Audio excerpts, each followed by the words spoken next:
championship belt right here that is going to go to the Joe Nuxhall Classic MVP. So we're pretty excited about that. Look, we weren't really sure what was going to happen tonight, if we were going to get this game in, but we're pretty excited. The tarp came off, so it's time to play ball. It's time to get set for a championship. Yeah, it'll be fantastic. So Xavier's going to go for its 20th victory here tonight. These two teams met, and Wright State is at 18 victories. So these two teams met last week. It was 10-3. Actually, it was 10-3 Musketeers. So Xavier got off to a great start in that game. It'd actually be 11-6, for Xavier. So Xavier got on to a 11-run start through 3 innings, and then Wright State came back. So the bats that I thought we were going to see last week from Wright State, we saw here last night. Oh, and last night, what a game that was. What a day it was yesterday, obviously, for Xavier and for Wright State. Look, Xavier had to overcome quite a deficit early. They get down 4-0 early against Miami of Ohio, 4-0 at the end of the first inning. But they quickly came back, and then they found themselves in a little, the backs against the wall on a few occasions. I mean, the bases were loaded for Miami. They just couldn't capitalize and bring some of those runs in, so they avoided disaster there. But Xavier did a very good job of kind of not letting that early deficit kind of get to them and rattle them, and they came back and made it look easy. That's the nature of this team. So they had their first 21 games on the road. They were playing at LSU. They were playing at Tennessee. So I think Billy O'Connor's message is, listen, we're not going to encounter anything the rest of the way we haven't encountered already in the first month of the season, and that's the kind of style that this Musketeer team will play. They'll be able to manufacture runs. Connor missed a great hit and run through the right side. That got Carter Hendrickson to third base, and they ended up scoring. But that's the kind of team that this Musketeer team is going to be this year. No, and I'm glad you brought that up, because that is one thing we spent a lot of time talking about, was how much they challenge themselves in the non-conference sport, or not just in the schedule in general, and then the schedule that they play, obviously, in the Big East, and they just didn't get rattled. And I think that was the big takeaway. It wasn't just that they didn't get rattled being down 4-0. It is later in the game when Miami did load the bases, and when they started to knock on the door of potentially, getting that lead back and expanding it. And then they were able to pitch themselves out of a jam on more than one occasion. And I think that was really kind of on full display yesterday. The impressive part of it, Billy O'Connor's trying to find some relief roles. Yep. And 2 freshmen yesterday did the big damage for the Musketeers. John Wiley, a freshman, Jack Noby, a freshman, got the save, but they went 7 innings. They gave up 5 hits combined, didn't give up a run, and they had 5 strikeouts in between them. So that's fantastic. That's a great lift for the Musketeers and Billy O'Connor now with some trust with some of these young arms that he has. Yeah, and that's one thing I had in my notes, something to keep in mind as well. When you get to these midweek games, it's a little unpredictable as far as how the pitching is going to unfold. And the fact that you only had to use 3 pitchers yesterday, if you're Xavier, that's going to bode well, because there's a lot of pop in this lineup for Wright State. There is, and they average 8 runs a ball game, so they had 10 last night, and they can hit it. And you look at the top of this lineup here, 378, 303, 319, and that's the leadoff hitters, Hunter Warren tonight, Boston Smith, and Gus Gregory, who had a great game last night. No, absolutely. And again, we'll shift our focus towards Wright State coming up here in just a moment, because we've talked a lot about the pitching for Xavier, but a lot of guys stepped up, too, with the bat in their hand, including Burdett, who we talked to in the postgame yesterday. Yeah, Clay Burdett, a transfer from Ohio State, didn't play a game for Ohio State, back here for the Musketeers, and he's in the 4-hole, and he's producing. Yeah, he definitely did that yesterday. And by the way, he does have a chance. Burdett has a chance to come away with this. If he has a big game tonight, Xavier comes away with the win, he's going to get the nice little championship belt here. We've been keeping it folded, but, it does come out. It's a full-on belt. And there's substance to it, too. This thing's heavy. It's not. That's a legitimate belt. We've been talking about that. Oh, yeah. You earned it. Absolutely. Okay? So you'll be able to lift it and get a little workout. Again, Xavier right now, obviously we didn't have a Joe Nuxhall Classic champion last year. It was rained out. We almost rained out this year, too. Thank goodness that didn't happen. But before last year, of course, Xavier came away with it in 2022, 2023, and they're looking to take care of business tonight here in 2025 and to make it technically 3 straight. But they have their work cut out for them. Wright State is a team that I know you see a team, it's the Horizon League. You might overlook them. You can say the same thing about, Miami of Ohio yesterday. Xavier didn't do that. They dug themselves out of that hole. They come away victorious. Cincinnati was not as fortunate last night with Wright State, and that's how Wright State finds themselves in this spot right now. Yeah, and what happened last night, the teams that made the mistakes, the other team was able to capitalize on it. Xavier, a couple drops for Miami, lost a couple balls in the sun. Musketeers scored off of that. Same thing last night for Wright State. 1 error, and Gustafson was all the way over to third base, and that was just a throw from home plate, just off home plate on a bunt over to first. They score on that. He makes it all the way first to third, and that kind of broke it open. Yeah, and, very similarly, too, Wright State's offense, I mean, their bats, They were really slow to start the game. I mean, they put 10 runs up on the board, as you mentioned, but all 10 of those runs coming in the final 6 innings. I mean, they were scoreless the first 3 innings, and they were kind of flat offensively. But once they opened that up, man, oh man, when you get that type of run production that they did along with the pitching, we talked about Xavier only having to go 3 pitchers last night. Wright State went a few more pitchers than that, but when you talk about the fact that they did not give up a hit the final 3 innings as well, and they were able to use the same pitcher those final 3 innings, that's big for Wright State when you look at their pitching heading into tonight's right, match. and you're midweek, and you're going in now to your conference series on the weekend. So St. John's will play Xavier, but Xavier's going to leave tomorrow morning at some point. So they're trying to get this in here. Yeah. Wright State, a 6-time regular season champion in the Horizon League. They got a big series coming up as well. Yep, they're going to be taking on Fort Wayne out of the Horizon, of course. And Wright State, their schedule's been a little wonky, too, because they've had so many rainouts. And the majority of their conference games, which they've come out on top in, they've been doubleheaders. They've had to play a lot of doubleheaders in conference play early, which they've come out on top. They're sitting at 10-2 right there at the top of the Horizon League, which they're no stranger to doing, well on their way to potentially, as long as the final month of the season goes well, we'll be hosting the Horizon League tournament once again. Yeah, it'd be fantastic. Home field advantage, always important. And, you got a great facility up there at Wright State as well. So they're used to playing there. As long as you're comfortable and you're at home, you've got a huge advantage. All right, Justin Kinner and Mike Schmaltz again with you here. It's the Joe Nuxhall Classic Championship. Wright State getting set to take on Xavier here in the championship game tonight. We appreciate those who have come out and have, taken part of all the festivities going on. I mean, we appreciate, it's been Skyline throughout the week. We see Chick-fil-A, all the other great vendors out here taking care. And a lot of great baseball fans out here, too, who've been very, very patient waiting for this rain to pass. Yeah, it was tough. I thought we had mixed precipitation, honestly. I think it snowed a little bit. I pulled the gloves out. It's a little chilly. It's not the greatest baseball weather, but it is spring baseball weather here in Ohio. Absolutely. Real quick, too, I wanted to touch on this because, on the Wright State side, when they knocked off Cincinnati last night, I saw a lot of people, you look at the fact that Cincinnati now in the Big 12, when you move into a bigger conference like that, you go up against Miami of Ohio's, you go up against the Wright States, a loss against a MAC or Horizon League school stings a little more from a perception standpoint, but it is crazy the perception of Wright State just being out of the Horizon League, how that's such a bad loss. I don't think people realize just how good this small program, for a small conference like the Horizon League, I don't think they realize how good this program is. And I heard you and Reed talking earlier when you recognize some of the better programs in the state. Wright State's right there. They've got a great tradition, and again, 6 straight Horizon League regular season championships. That's not something to overlook, and you have a chance to beat a conference champion. That always looks great when it comes down to at-large consideration for the NCAA. Absolutely, and you talk about the players that they put, in the pros. You look at the fact that, the list goes on. Sean Murphy and Jesse Schultz right now are the Raiders' 2 players who are currently, in the pros. Peyton Burdick recently, he was playing with the Marlins for a bit. The Reds had picked him up. I know they've DFA'd him since, but they have so many players as well, throughout Major League Baseball's, minor league systems too. But in the last 10 years, they've had 6 players drafted in the first 5 rounds. So, they have a lot of guys spread throughout, which is kind of unheard of for a school their size. No, it's fantastic. And there's some great talent in the region, as you guys talked about earlier as well. And they take advantage of some of that. There's a lot. We see a couple more guys on the Wright State roster and the Xavier roster as well. So they're taking advantage of the talent that's in the region and are developing it. Absolutely. And not just the great players on both of these rosters, but I love both the coaches as well. When you look at the fact you have, Alex Sogard for the Wright State Raiders, Bill O'Connor for Xavier. Coincidentally enough, they've had career milestones that kind of overlap or are parallel. Yeah. Both coaches just came away with their 200th career win just this past week. Yeah, great baseball guys. So Sogard, obviously the baseball family, and then Billy O'Connor's a guy from Elder, great competitor. Went to Indiana first for his college career, then transferred to Xavier, found a home there. He's a catcher by trade. Catchers always make the best managers, but he really wants to get this in. Like, he could have wrapped this up when it was raining, a half hour ago and said, hey, we're not going to play this. We've got our conference coming up, and we're leaving tomorrow morning. But he wants to play baseball, and he wants to give Wright State a chance here. I'm glad you brought that up because so many people bring up the fact that these midweek games, they matter, but they don't. You'll never say that they don't, but they had a built-in excuse to just say, you know what, we got conference games coming up this weekend. I'm glad you brought that up because that's very big of both of these teams who have big picture plans that don't really necessarily have going up against one another.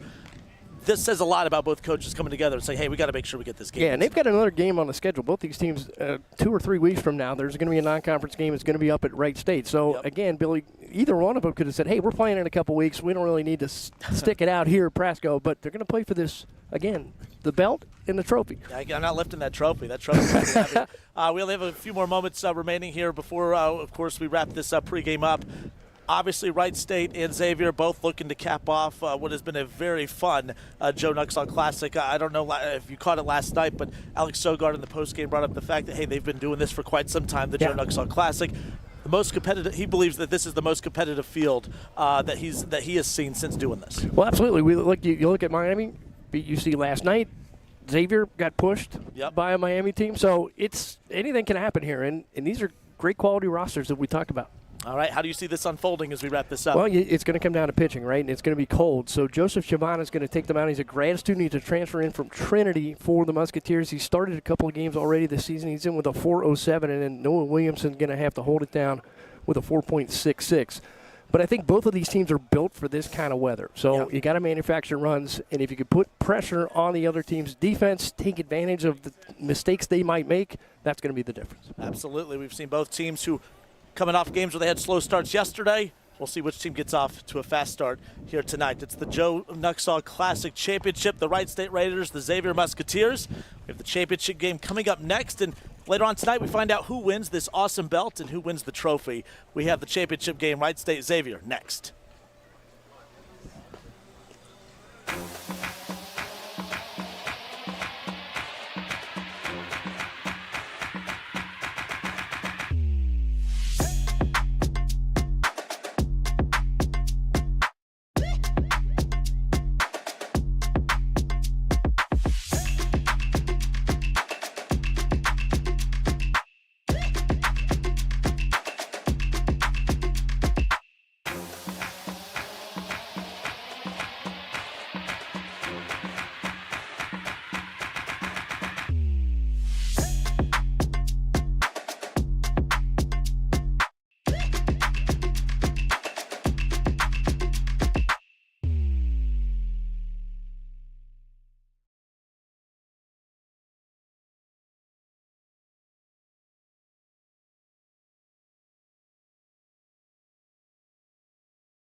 It is finally time for some baseball. The rain has gone away at Prasco Park in Mason, Ohio.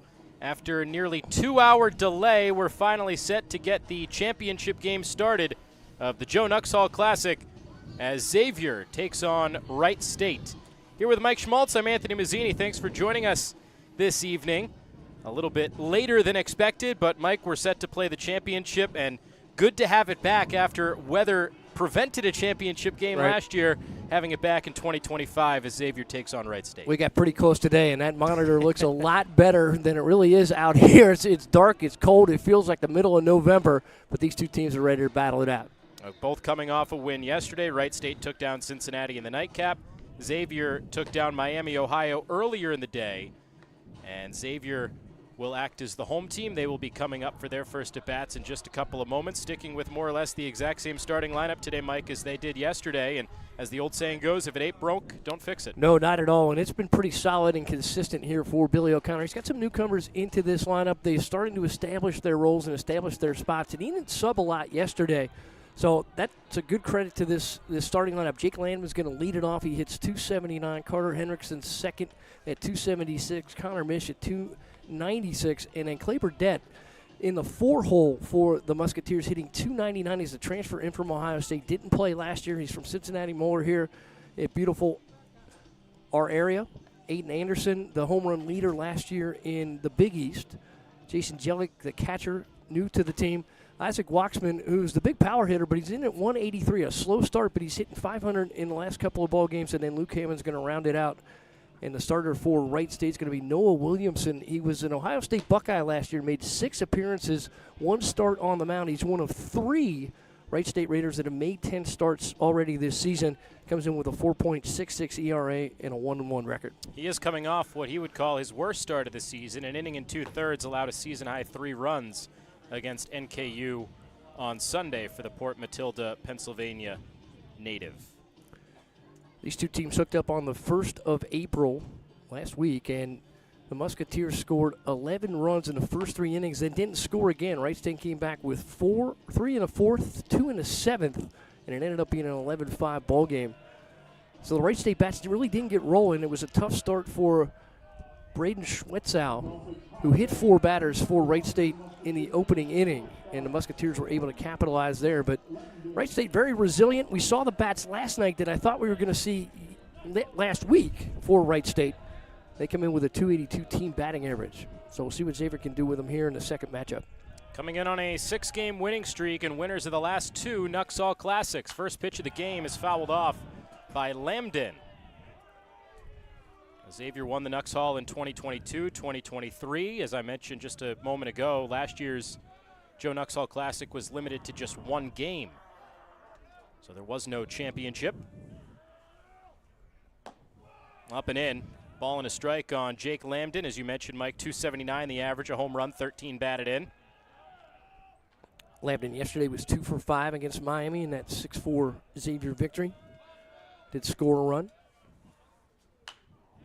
Down 1-2. Lambden has reached in 11 consecutive games. Continued that yesterday with the 2 for 5 against the Red Hawks.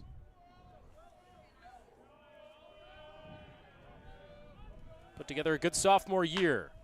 Chops this one down the line at third. Fultz charging on the run. He throws, and it is in time. A good stretch by Will Cook across the diamond to cap off the game's first play. Will Cook having a nice defensive outing here at the Joe Nuxhall Classic. Caught an absolute bullet that was going through the hole between first and second yesterday. Laid out, came up, made the unassisted play. And Wright State gets the first out. And Fultz a nice play there as well, charging. Bang, bang play, got him in time. So 1 up and 1 down for Noah Williamson, and here's Carter Hendrickson.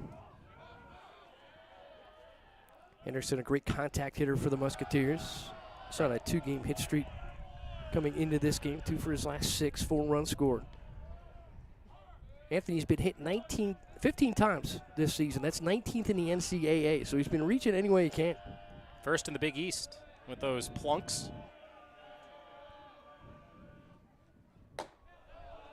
Showing off the ski mask as well. Surprised more players don't have that rocking tonight. I was reading an article in The Athletic earlier today. A game in Boston last night between the Red Sox and Blue Jays. 35 degrees at first pitch. Every infielder for the Red Sox, every fielder in general, was wearing one of those ski masks. Second lowest recorded temperature at first pitch at Fenway. I was watching the Colorado Rockies a couple days ago. They finished up the last 3 innings in a snowstorm. Fantastic baseball weather. Good breaking ball from Williamson. 2 balls and 2 strikes.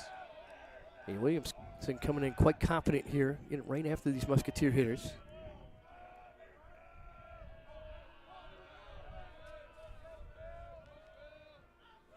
Ready, the 2-2. Fouled off right near the Wright State dugout. Talked about this a little bit yesterday, but this Musketeer lineup will have some extended at-bats. They're very good at protecting the plate. Shown some good eyes through this opening stretch of the season. First 21 games were on the road for Xavier. Strength of schedule for the Musketeers at 5 in the country. Just a bit inside, under the hands, the count is full. And you need those lengthy at-bats, those grinded out at-bats, Mike. I mean, you mentioned it.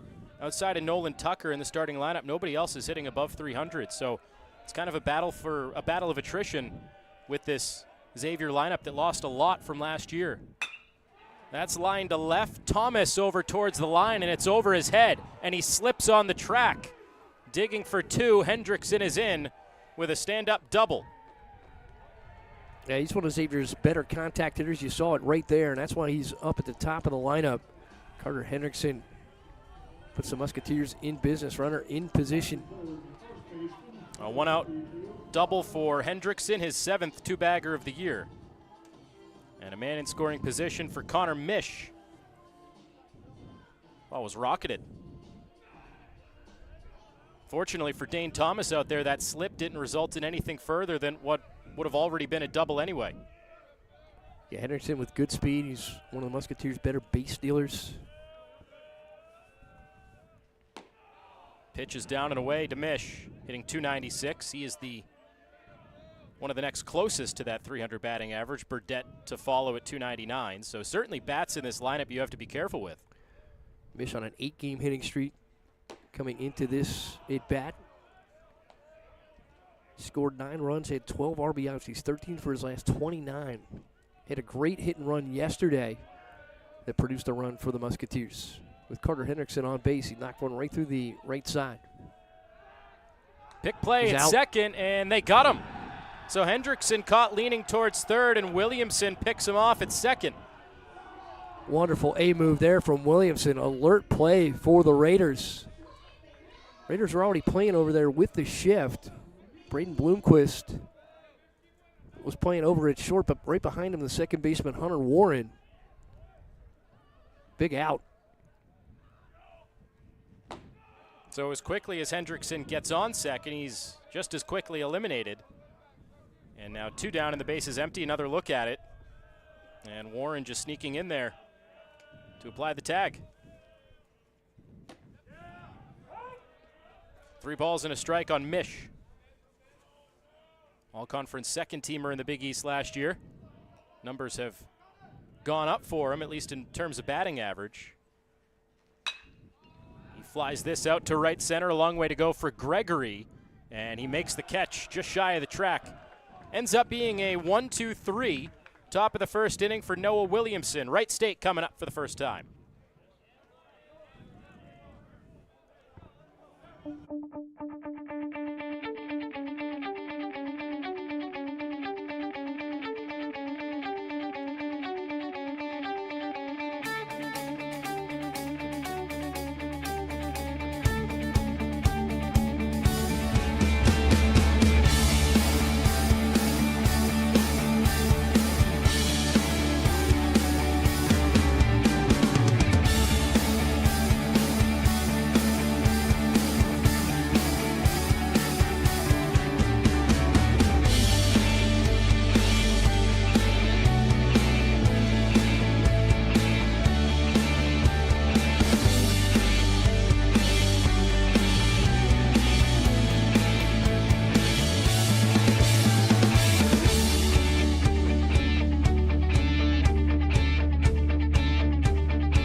Back at Prasco Park in Mason, Ohio, the championship game of the Joe Nuxhall Classic ends up being a 1-2-3 top of the first for Noah Williamson and Wright State.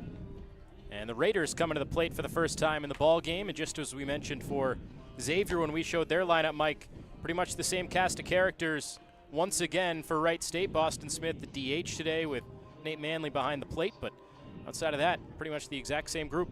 Yeah, they start off Hunter Warren 378, Boston Smith 303, and Gus Gregory had a big game last night at 316. Bottom of the lineup being at 194 and 125 there with Cook and Thomas, but the middle very solid as well. They're averaging around 250. So some good bats for this Wright State team. Again, they hit 282 as a squad. Got off to a slow start against the Musketeers last week, and they faced Joseph Chavana in that game. Chavana's a transfer from D3 Trinity. Chavana started on the first. He went 3 innings, gave up a hit, struck out 4, and walked 1. But Billy O'Connor going to give him a chance here to establish himself for the second straight time against Wright State. Deals up and in to Hunter Warren to open up the home half of the first. Warren 378 on the season. He leads Wright State in average. That is down the line, a fair ball past Mish at first, rolling into the corner. An awkward turnaround first, and it leads to a bang-bang play at second, but the ball gets away from Lambden, and it's a double to lead off the inning for Warren.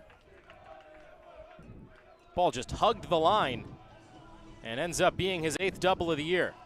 Yeah, Hunter Warren was going the entire way. It's a good place by Clay Burdett as well to get down the line. He makes a pretty good throw over to Lambden. Just couldn't handle it. Ball arrived just about the same time as the sliding Warren. A great start for Wright State. Well, man in scoring position, nobody out for Boston Smith. It's Warren's 8th double of the season. I think it says a lot about this Wright State lineup, Mike, that a combination of J.P. Peltier and Boston Smith go a combined 0 for 9 last night, and they still put up 10 runs on the Cincinnati Bearcats out of the Big 12. Yeah, we mentioned Gregory, who was 3 for 5 last night, 2 RBI. Made that big hustle play on a bunt that was a missed throw wide over at first base. Went from first to third on that play, and that really set up a nice rally for Wright State last night. But get this top of the lineup matching that effort from last night from the middle. It's going to be a solid night for Wright State. Gregory on deck with that 3-hit performance. Braylon Bloomquist also had 3 hits last night. Smith now still hitting .303 on the year. He's littered among the top 10 in the Horizon League offensive categories. Did walk a couple times last night. And Giovanna can't find the zone, 3-1. Smith transferred from Cincinnati, just 1 year with the Bearcats. Last couple have been with Wright State, and he has just continued to improve every single year. Hit .251 as a sophomore with the Raiders. Last year jumped up to an all-conference selection in the Horizon League, hit .307, 19 bombs as part of a program record-setting team performance for the Raiders. Hit more than 100 to set the program single-season mark. Flied out to center off the bat of Smith. Anderson over, and he makes the grab for the first out. Now Smith is retired, and no movement for Warren at second. Good speed in this Xavier outfield. Aiden Anderson able to cover a lot of ground. Wind is blowing from the right field line over to the left field line, and pretty stiff that way. So the wind's going to play a little tricks with the ball here tonight. You get the high gray sky as well, so it could get tricky for some of these defenses. We saw Miami lose a couple balls in the sun yesterday. Wright State was able to capitalize. So here's Gregory, a man at second with 1 out. 3 hits, 2 runs batted in yesterday. There's a look at that wind blowing out towards the left field foul pole, kind of a crosswind.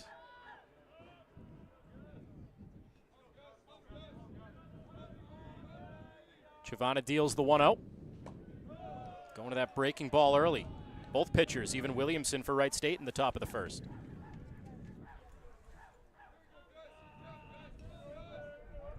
Between Gregory at the plate right now and Warren at second with his leadoff double, they almost epitomize what Wright State does so well. That's lined up the middle and a base hit. Warren gets the stop sign at third. A good strong throw from Anderson. It does ricochet off of Jelic. Gregory attempting to get to second. He'll do so without a throw. So no RBI, but he gets to second on the bouncing ball up the line, and now 2 men in scoring position for the Raiders. Great heads-up play there by Gus Gregory. We mentioned that he ran that ball out last night on the bunt attempt. The throw got away at first. He ended up at third base now off a deflected throw home. Jelic blocked it up pretty well, but it went down the line, and Gregory alertly gets to second. Good jump on that ball by Anderson, playing a little shallow. Solid throw home, tailed a little bit to that third base side. Here's Patrick Fultz with 2 men in scoring position, but just to put a cap on that point, Mike, Wright State is not shy about redshirting guys. A couple of years ago, Gregory redshirted. Last year he hit .315. Last year Hunter Warren redshirted. This year he's hitting close to .400. Their player development system is off the charts, especially for a smaller mid-major school, and it shows when they consistently get players drafted in the Major League Draft. Yeah, a lot of trust in Sogard, the head coach. But how about that? Even in transfer portal era, you got guys that are willing to take red shirts. It's a big compliment to the Raider program. It says a lot about the caliber of player they recruit, never mind the player on the field, but the mentality off the field as well. Patrick Fultz almost fell into that category a couple of years ago. He was an all-conference freshman teamer in the Horizon League. He was planning to redshirt, but that was lifted 3 weeks into the year. He goes down on a half-hearted swing there, chased it up and away. And he is down for a big second out for Chavana. Chavana, a bit of a veteran. He comes from Trinity in Division III. But for 21 to 24, he was all-region D3Baseball.com second teamer. He was a third teamer in 22, 3-time all-conference down at Trinity. So he's got some experience behind him, albeit his first year in Division I. Cam Gilkerson takes down and away, .263 hitter with 5 home runs.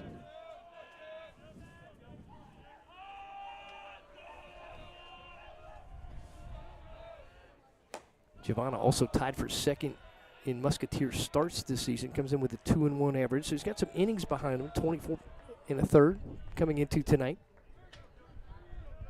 Last pitched on Friday against Butler. Just went a third of an inning there, so arm fairly fresh, misses high.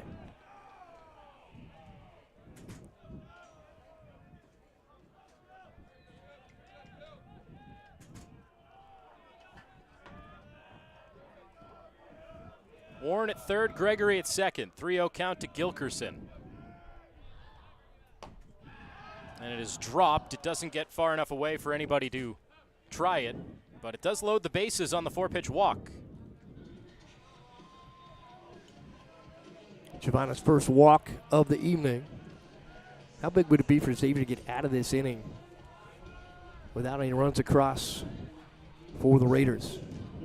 Well, easier said than done with Absolutely. Nate Manley coming to the plate here. 2 for 4, 3 runs batted in. Had a home run yesterday. He's hit 4 now on the season, 15 RBI. Hits .333 with the bases loaded this season. So no easy outs here in this Wright State lineup. Good location there with the breaking pitch. So Chavana trusting his stuff here early.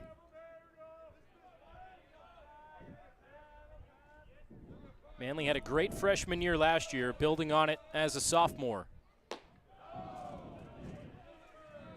Chavana trying to work him backwards. Couple of breaking balls.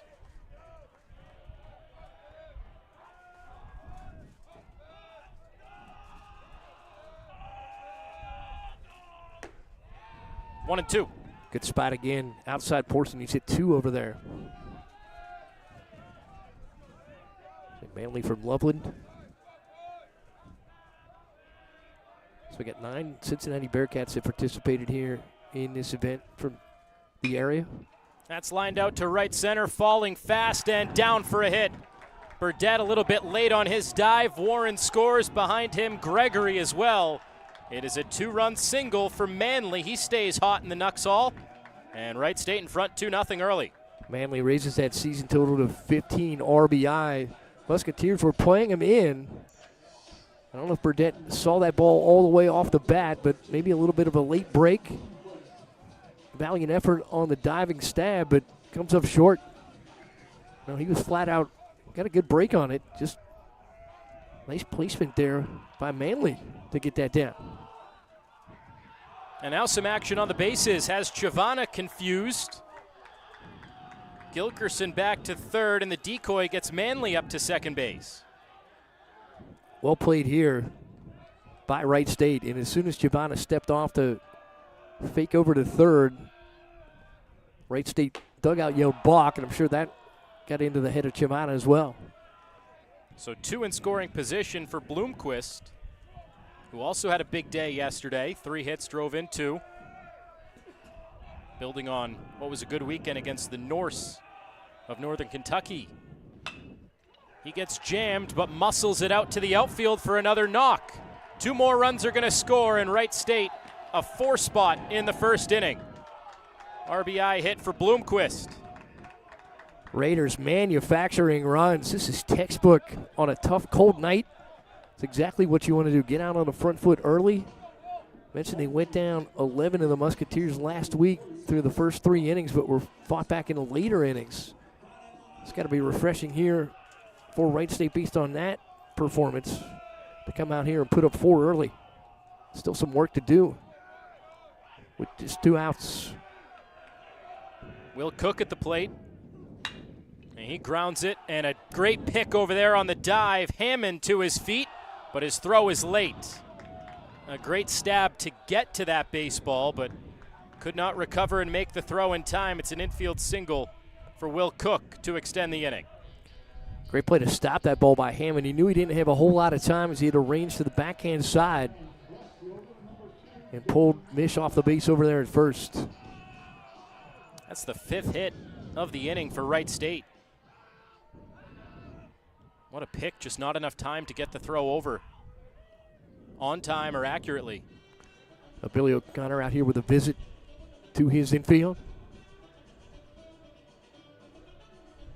And here's the message. Listen, we are not going to see anything we haven't seen already through this opening stretch of the season. They played down at LSU. They played down at Tennessee. They played some of these bigger, tougher teams. Went out to Stanford, split a series out there. Probably the signature series of this road trip.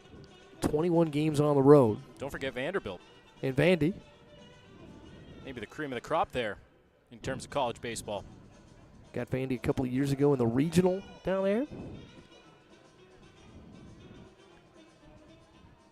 Oh, Mount Visit over. Trying to get through this first inning, limit the damage. Yeah, Billy O'Connor very solid at setting the tone here for the Musketeers. Still 2 long, 2 down. You got Thomas in there.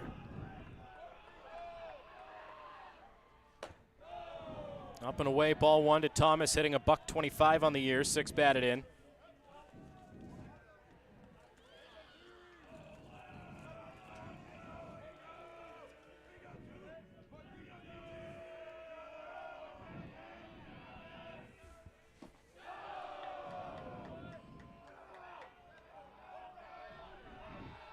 Thomas listed as a junior, but he's in his 5th year.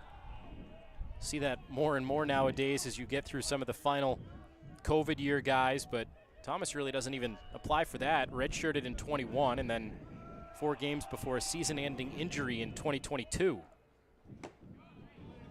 Finally played more in 2023 and last year as well, but really just his 3rd year of athletic eligibility. The one that cracks me up the most, I think, we'll talk about him for Xavier, is Nolan Tucker. As this is flied to right, Burdett back a few steps, and finally puts an end to the first inning for the Xavier pitching and defense, but the damage done for Wright State, a 4 spot. 2 RBI for Manly, 2 for Bloomquist, and the Raiders up 4-0 after 1. Okay, so when it comes to prescription drugs, why don't you have a choice? Yeah, sure, you've got brand name drugs, but those can get expensive. And then there's regular generics, which are safe and effective, but may not be exactly the same as brand name. Why don't you have another option? Meet authorized generics, a unique class of generic drugs approved by the FDA, identical to the brand name, and made of the same active and inactive ingredients as the brand name. Unlike regular generics, which are manufactured by a different company and often have different inactive ingredients, which could result in a different experience. Authorized generics are identical to brand name drugs because they're made with the same exact formula, most often made in the same exact manufacturing facility to give you the same exact texture, taste, size, smell, and feel as the brand name drugs. It's all legit and always FDA approved. Look, when it comes to what you take, you deserve a choice. And you have one. Ask your pharmacist if there's an authorized generic version of your prescription today. Identical to brand name, affordable to you. AuthorizedGenerics.com. A 4-0 Wright State lead after 1 inning at Prasco Park. A couple of 2-run hits for the Raiders. Manley and Bloomquist coming through with men on base. And a good start for Wright State, a team that just put on 10 runs against Cincinnati yesterday to get to this championship game of the Nuxhall Classic. Beat the Bearcats 10-3 and picking up right where they left off today. Yeah, put some pressure on the Musketeers there in that first inning, executed and took advantage of some great opportunities. Musketeers had a couple balls deflect. Clay Burdett tried to come up with a diving catch. Wright State able to take extra bases. Did a great job manufacturing those runs. Some of the fans have stuck around. They're all bundled up. That's a cool blanket there with all the baseballs on it. By the looks of the fans, you would think it's December, but just a cold, raw, rainy night in Ohio. It's definitely better football weather than it is baseball weather, but here we are. This is not any good weather. It's good football weather. Yeah. You're a football guy. I am, but I like football in September when it's still, 60 well, this degrees. Is playoff weather. We got a title on the line here in the Nuxhall. The best playoff weather is from the comfort of my couch. Absolutely. Where you get the best viewing experience and the cheapest beer. Right. Well, look, we got a great angle. We're inside. We are. I think you got to be a little more optimistic about our situation here. I'm not complaining about this. I'm just disagreeing that this is good football weather. Clay Burdett leads it off, top of the second. 299 with 6 home runs. And he gets plunked. So Williamson stays out there for the second inning and hits his first batter.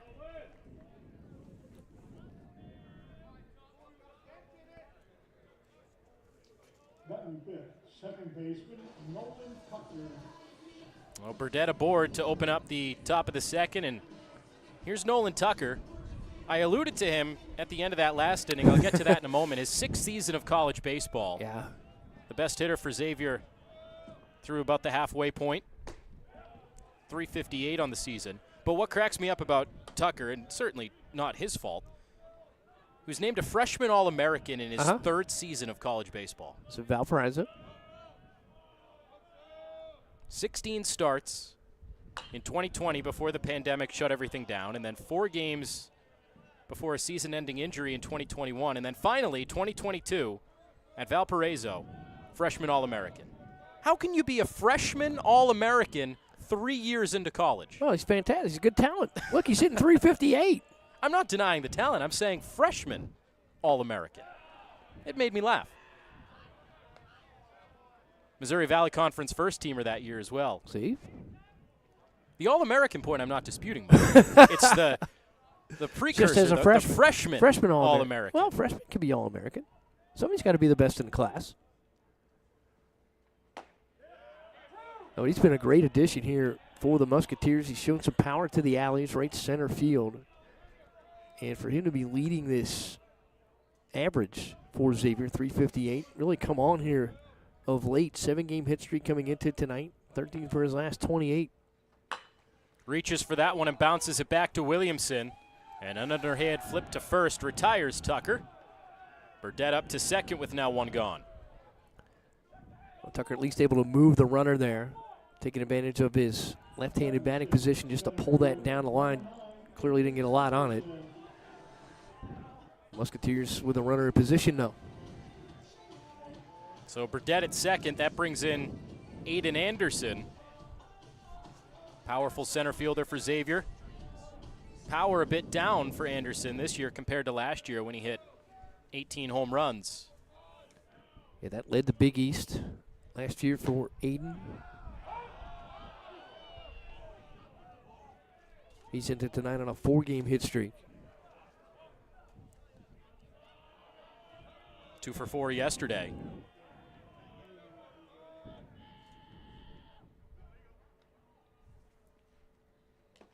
Good stop behind the plate from Manley.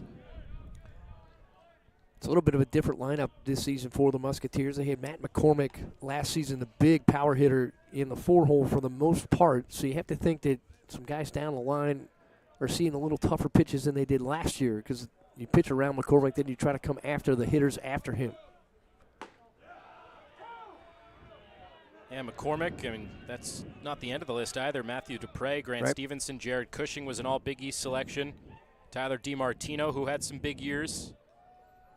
Yeah, DiMartino and Matt McCormick, we term the brothers of boom for the Musketeers. Cozy Park over there at Xavier, 310 down the lines, and they utilize that very well. Like hitting at Yankee Stadium. I think it's some bigger hitters up there. No torpedo bats for the Musketeers. Do you think you could make a torpedo bat with aluminum? Absolutely. Or metal? Sure, it's a mold. That's true. Probably easier to do it with aluminum than it is with wood. Got to grind it down. Little chin music there. Brushes him off the plate, 2-2. Here's Anderson trying to extend this at bat.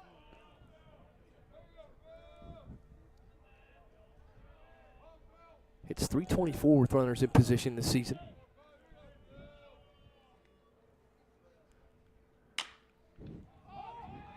Fly ball shallow right. Gilkerson couldn't find it at first, comes racing all the way in and makes a sliding basket catch.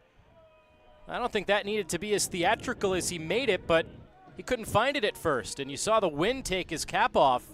It's going to be that kind of night for these outfielders. Yeah, the wind plus that, again, high gray sky, and the ball will sometimes blend in up there. Then you got to deal with the lights maybe perhaps on the way down, but Gilkerson, nice job to take charge of this. As Hunter Warren was having some challenges going back from second base. Looked like a movie star out there the way the wind was blowing through his hair, too. Great head of lettuce out there and right. 2 gone for Jellick. Quiet day yesterday for the Musketeers catcher, 0 for 3. He did draw a walk. He is hitting 5 of his last 7. He's been a great addition as well. Transfer in from Wake Tech and takes over for Matt Dupre behind the plate. Dupre was very solid defensively, and Jellick matching that. Maybe a little more pop for Jason Jellick on the offensive side. Had a good weekend against Butler. Hit .500, 3 extra base hits, drove in 8. 8 of his 19 runs batted in came just last weekend. St. John's on the horizon next for the Musketeers. That'll be out in Queens. Xavier leaves for that trip tomorrow, so as the rain was coming down, you were starting to question whether we try to get this in. Good rip here for Jellick. On a rope, and that is over Gilkerson's head. That's going to score a run on the double for Jellick to get the Musketeers on the board. Well, there's some power out of Jason Jellick. Jellick comes up with his 8th double, drives in his 20th run of the season there, and that's just an absolute solid rocket out over the head of Cam Gilkerson out there and right. Look how he turned on that ball, got the barrel out over the middle of the plate. Drove that one hard to the wall.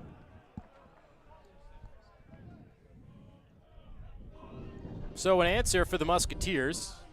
Still chasing 3. And Isaac Waxman stepping in. Waxman, Xavier's home run leader with 7. He's second in RBI with 23. Hit .330 last year for Xavier. Got off to a really slow start this year. Of course, Xavier traveling through the SEC and some bigger opponents down south. Asked Billy O'Connor if Isaac Waxman was starting to see, again, a harder selection of pitches than he had in previous seasons. This ball popped up into left field. Going back towards the wall, Thomas feeling for it, and that's going to leave the yard. Golfed that one on Masters Week out to left, and a 2-run shot for Waxman gets the Musketeers within a run. That is effortless power there from Isaac Waxman. We thought that ball, at least I did, I thought that was going to be caught at the warning track or short of it, and that got up into the jet stream. You see that big wind blowing out that direction. Waxman got it high enough to carry out of here, but that's the kind of pop he showed last year. It's home run number 8, and Xavier's got 3 here with 2 down. Look how high that ball went into the sky. It carried the scoreboard a little bit on the left side. Big shot from Waxman. Got out his 9-iron to send that one over the wall. Plan on watching any of the Masters this week, Mike? Absolutely. Watch the par 3 a little bit today. I was going between you and the par 3 contest. You know, that's what I should have put on when we were sitting here for 5 hours. Kind of forgot. It's a lot of fun down there. Beautiful day in Augusta, by the way. See, now that is good sports weather. That is great sports weather. Number 9 man Luke Hammond at the plate. Although they can get some rain like you wouldn't believe down there. Well, they had that, 2 years ago? They had the hurricane blew through, took out a bunch of trees, and a lot of the golfers were talking about they can see different spots on the fairway now that they did not used to be able to see, so that some of the targets are different.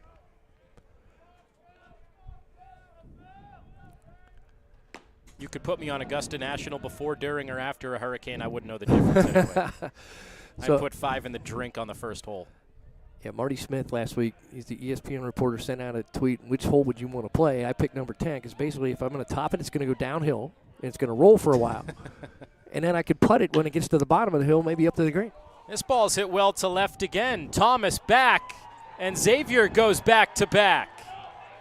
Luke Hammond gets in on the fun with a solo shot, and it's a tie ball game, 4-4. So the Musketeers answer. With 2 down, they start producing here. Luke Hammond, his first home run of the season for Xavier. Started the year, missed the first 12 games, had an injury to his hamate bone, which is right on the pinky. Coming back from that, sends this one out.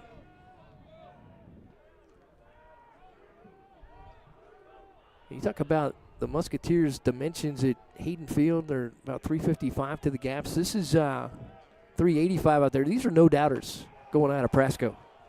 Now, both of these teams have some home run prowess over the last couple of years.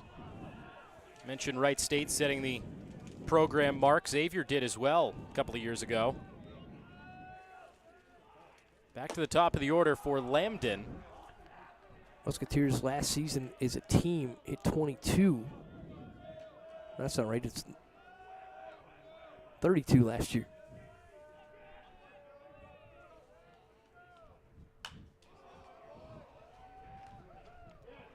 So after a good first inning for Noah Williamson, trouble here in the second, and now back-to-back tough outings for him. Allowed the season-high 3 earned against Northern Kentucky over the weekend, and now a new season-high 4 earned tonight against Xavier. It started off so strong, and then Xavier again with that resilience, coming back, picking up with the power. And the power at the bottom of the lineup, but Waxman hit up towards the top of the lineup, then ran into a little lull, and they move him back down. He's starting to find that rhythm. So Waxman, a sneaky hitter down there at the bottom is what I'm trying to get to. He is not your average number 8 hitter and not your average 190 hitter.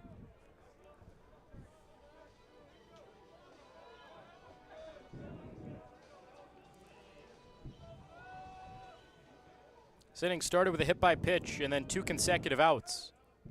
Since then, double, home run, home run.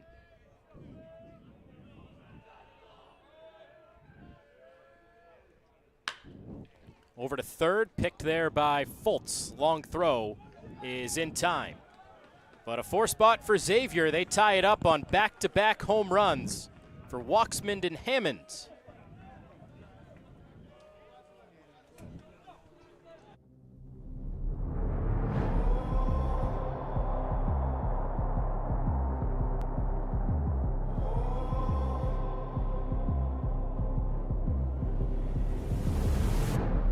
The stage is set for my people, yeah. Coming back like a sequel, yeah. So hot, I'm a fever, yeah. Like the white wolf, gonna make you a believer, yeah. I'm running on straight pizza, yeah. Like I'm evil Knievel, yeah. Too fast, it's illegal. Call me the underdog, gonna make you a believer, yeah. I don't ever wanna look back. The future's blurry, but the past is a trap. I might be staring at my last chance. Watch the fight. But I'm cold-blooded. I'm cold-blooded. Ice in my veins, never gonna run. Venom on my face, fire on my tongue. I'm cold-blooded. It's all or nothing. If I go down, gonna burn with the sun. All grit down till I'm sitting on the throne. I'm cold-blooded.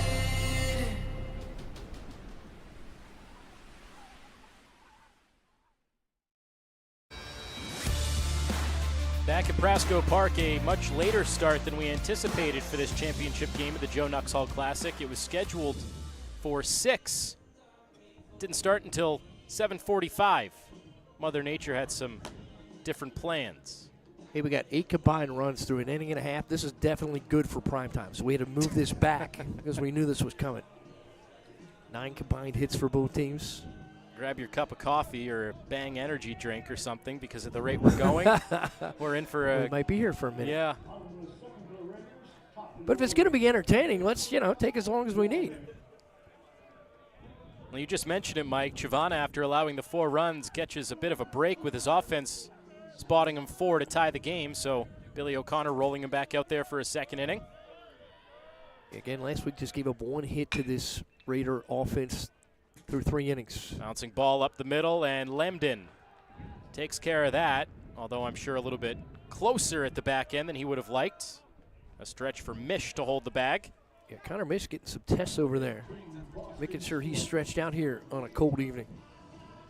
Lamden has a good arm. He is a two-way player, but almost threw that one away. Mish is 6'3". They're working him every direction over there. Yeah, Jake Lamden last year was the Musketeers closer, so he's got some options in relief if they need him. But that's the type of arm he has, and he can pump it up there in the low 90s. Played a little second, a little third last year. Now takes over at short. Boston Smith flew out to center, his first at bat. And grounds this one up the line, takes a funky bounce over there, but Mish comes down with it. Right near the bag, that ball just exploded with topspin. Yeah, But Mish handles it well. Tricky play there for Mish. He's been able to handle some balls in the hole this season. Shown some good range behind the bags he did there.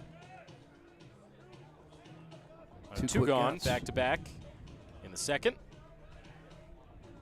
Much better start the second time through this lineup. Wright State sent all 9 to the plate last inning. Gregory had a hit, ended up scoring.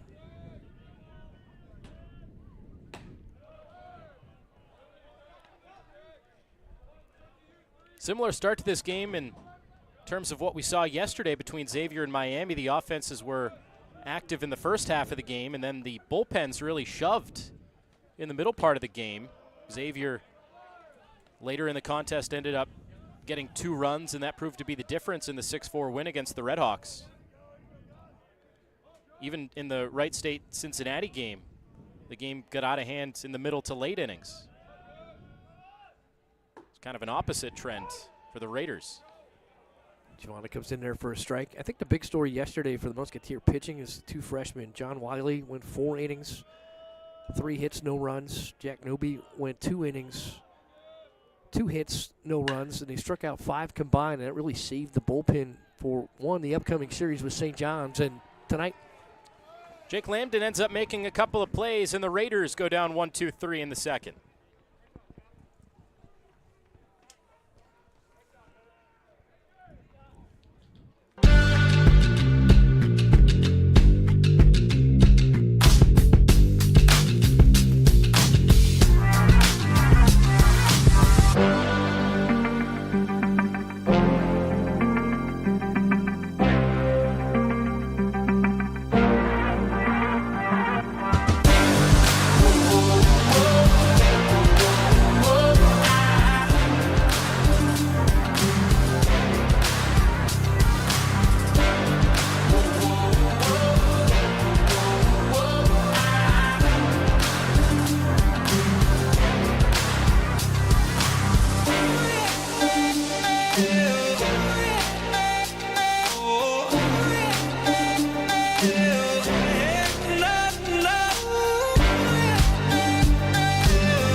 4-4 game at Prasco Park on to the third.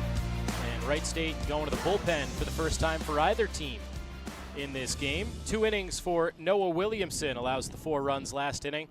And he turns it over to the southpaw, J.J. Thompson, who's been really, really good, Mike, for Wright State. Just 1 earned run total in his last 4 appearances. He's a two-way player. He's an outfielder, too. 6'2", a freshman from Hopkinsville, Kentucky. Comes off a third of an inning against Northern Kentucky. Walked 1, struck out 1. He's got the ERA at 5.54. 14 walks, 8 earned runs, and he struck out 9. Now the two-way listing, more of a formality. He has not played the fields or taken an at-bat at any point. Strictly pitching for this freshman out of Hopkinsville, Kentucky. Deals down and away to the 2-hole hitter, Carter Hendrickson, leading off for Xavier. He was a good hitter during his time at Hopkinsville. Hit .355, but really excelled on the mound, which is where Alex Sogard is using him. Had a .87 ERA. He's got that big high leg kick. Intimidating presence out there. Almost like Dontrell Willis. Yeah, he does a little bit. I was going to go with kind of Satchel Paige. Didn't he have that big high leg kick as well? That's really old reference. From the right side, but right. Yes.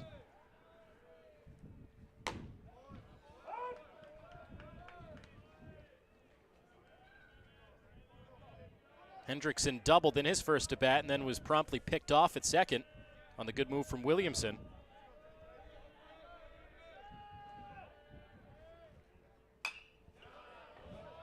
Two balls and 2 strikes. That one in there at 74.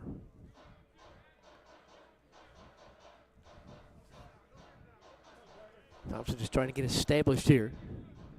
Shift on him for Hendrickson. Allowing him to pull. Lefty deals the 2-2. And it is lined up the middle towards center. Gregory coming in. And 1 up and 1 down.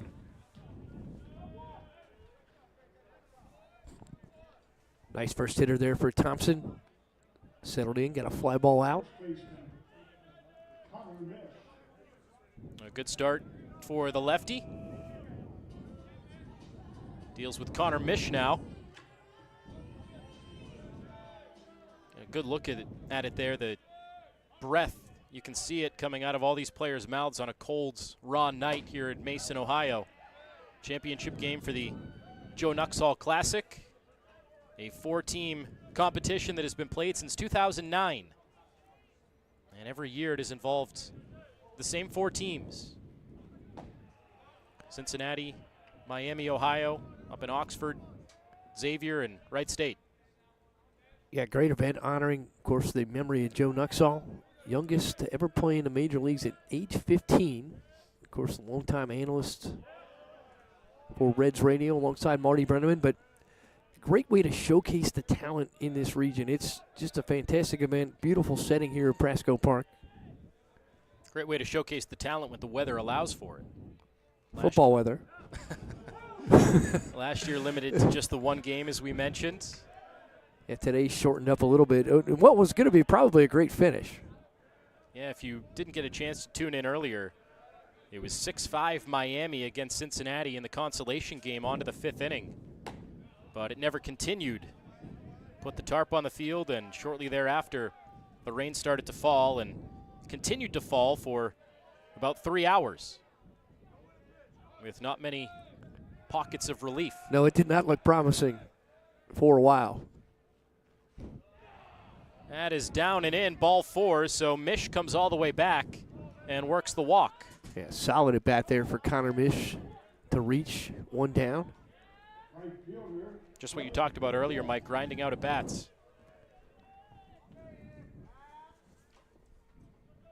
So man on now for Xavier with Clay Burdett coming up. Hit by a pitch and scored back in the 2nd inning.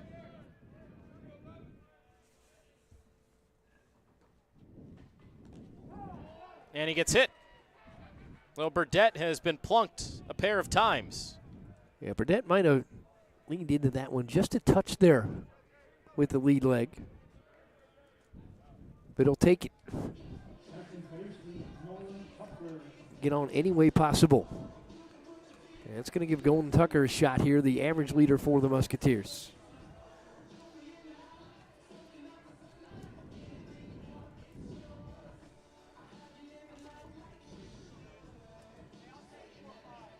And with one down, this would be a spot, albeit Nolan Tucker hitting .353. Would not be a bad spot to lay one down, try to move some runners, especially with him hitting from the left side. Timeout on the field here for a moment. That one got a piece of the catcher, Manley, for Wright State. Nate Manley got that deflected ball after the hit by pitch and needing some extra time.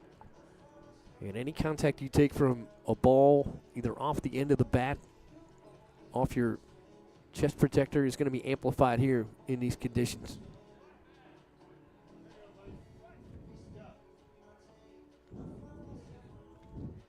Manley back, ready to go.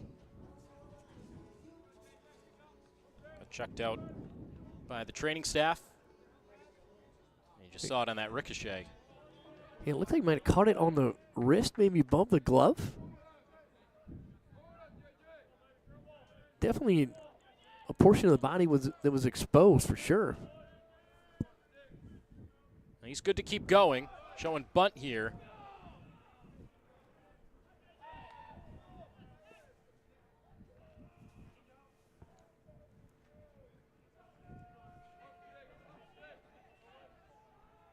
Yeah, Billy was kind of trying to move his, third and fourth hitters. Maybe not the greatest speed out there. Burdett pretty quick, but Mish is going to need a well-placed bunt. Swinging a miss there on the second offering.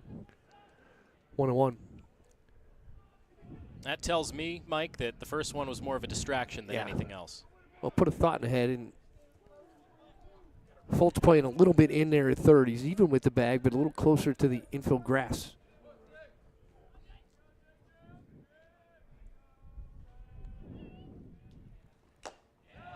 Foul tip held on to by Manley. 1-2. Another look, and it just his leg went right inside through of the the wickets. Oh, yeah. I'm not sure if that's the inside of the thigh.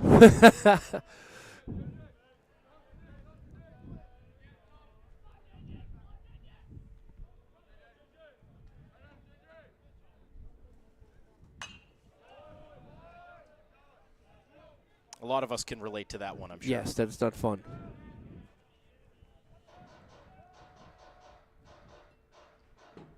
Euphemistically, yes, the inside of the thigh.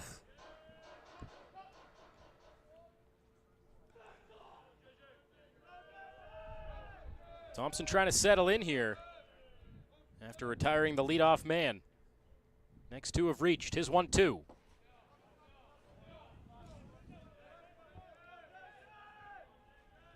Thompson thinking about it a bit there as he comes in and misses with a ball to even the count.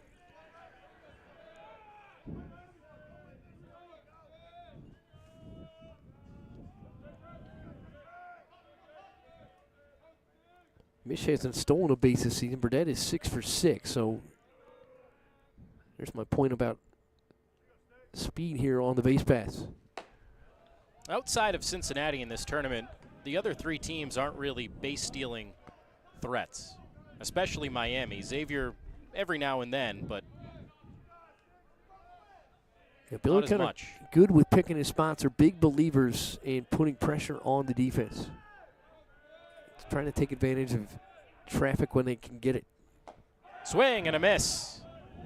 First time that Xavier has struck out today, and Tucker goes down. A big one for the freshman left-hander. Solid comeback there for J.J. Thompson. You saw him miss on that previous pitch high in the zone and comes right back in and gets Tucker swinging. So 2 away now.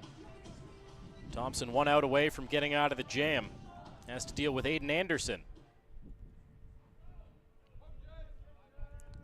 Flyout victim to right, his first at bat. Dropped by Manley for a moment, no advance.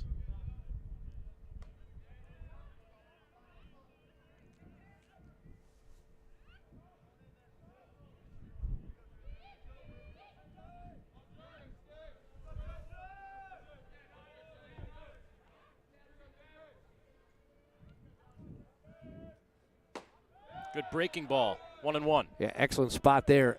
Down and out. Dotted the zone. Now you got Aiden Anderson thinking a bit.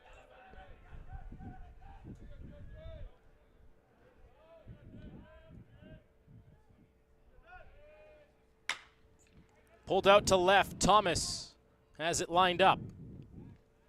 Just waiting for it to come down. It finally does, and it gets J.J. Thompson out of a third inning jam. Musketeers leave 2 on.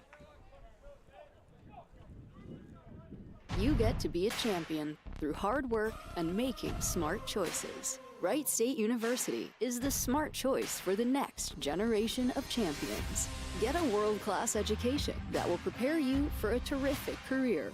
Need help to reach your goals? Student support will be with you from start to finish. We've already eliminated some hurdles with low tuition and new scholarships. Find out more at wright.edu/now. Right here, right now, Wright State. What is a Bearcat? A Bearcat is determined, resilient, curious. We show up ready to work, to play, to grow. And while a lot's changed in our 200 years, there is one defining trait that unites us all. Bearcats go big. Big discoveries, big dreams, big impact, big leaps for mankind, big miracles. And when we reach the summit, we fix our gaze on new heights. We never stop. That's just who we are. Bearcats go big.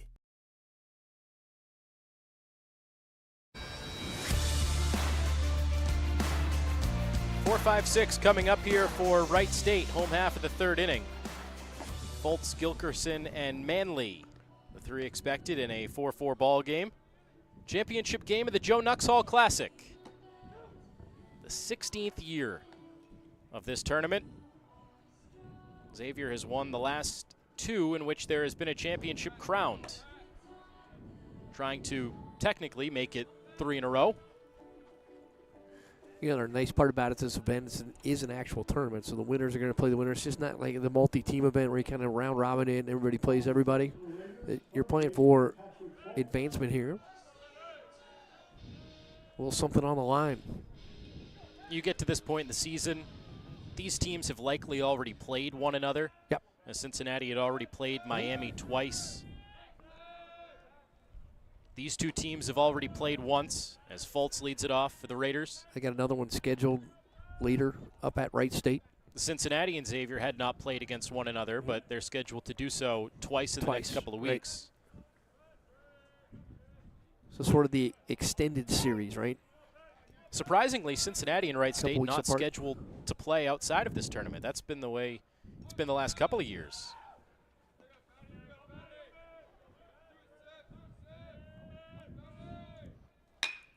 Chopper left side, and Lambden over there. He was in the shift and doesn't have a play. Good stop, but Fultz beats the shift for the infield hit. Yeah, Lambden showed the speed and the range, but as you mentioned, no chance on that high hop to even make a good attempt over at first. Went a long way for that ball. Wright State led by Alex Sogard. You see him there, just picked up his 200th career win a couple of days ago. The brother of Eric Sogard, who spent a long time in the major leagues.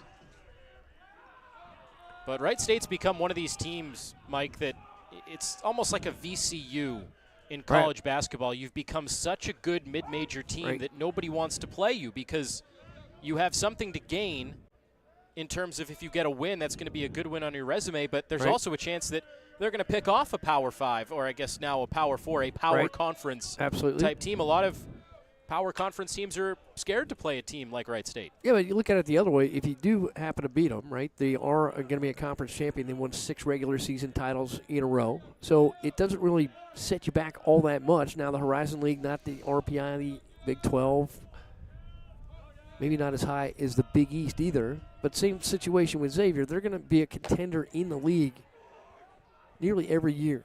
A quick work made of Cam Gilkerson. Blew the fastball by him upstairs. The other intricacy to the Big East has got Connecticut in there, and it's similar scheduling philosophies. They will go out and play teams. They went out to UCLA, played in a multi-team event there. Xavier started off the year out in Arizona. Oregon State was in that tournament. It was a pretty heavy-hitting opponent lineup. So they'll go out and try to boost the RPI and then get back into the conference and try to get after each other. And then if they do Xavier happen to win the series this year, but if you would happen to lose that series, it doesn't hurt you as much in the RPI because the other team has a similar approach. Nate Manley bats with a man on and one out. Quick check on Foltz over there.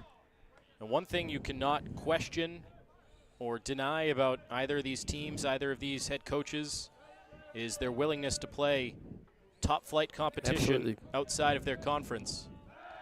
We've run through the list of high caliber teams that Xavier has played, but Wright State as well. They took on Auburn, Ole Miss, NC State.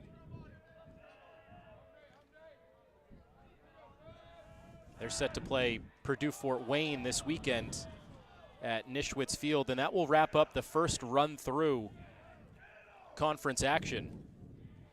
A rather small conference the Horizon League is, so you play everybody twice, once at home, once on the road. So this weekend against the Purdue-Fort Wayne club will wrap up that first run-through, and then they'll repeat. Wright State, the leaders in the Horizon League at this point.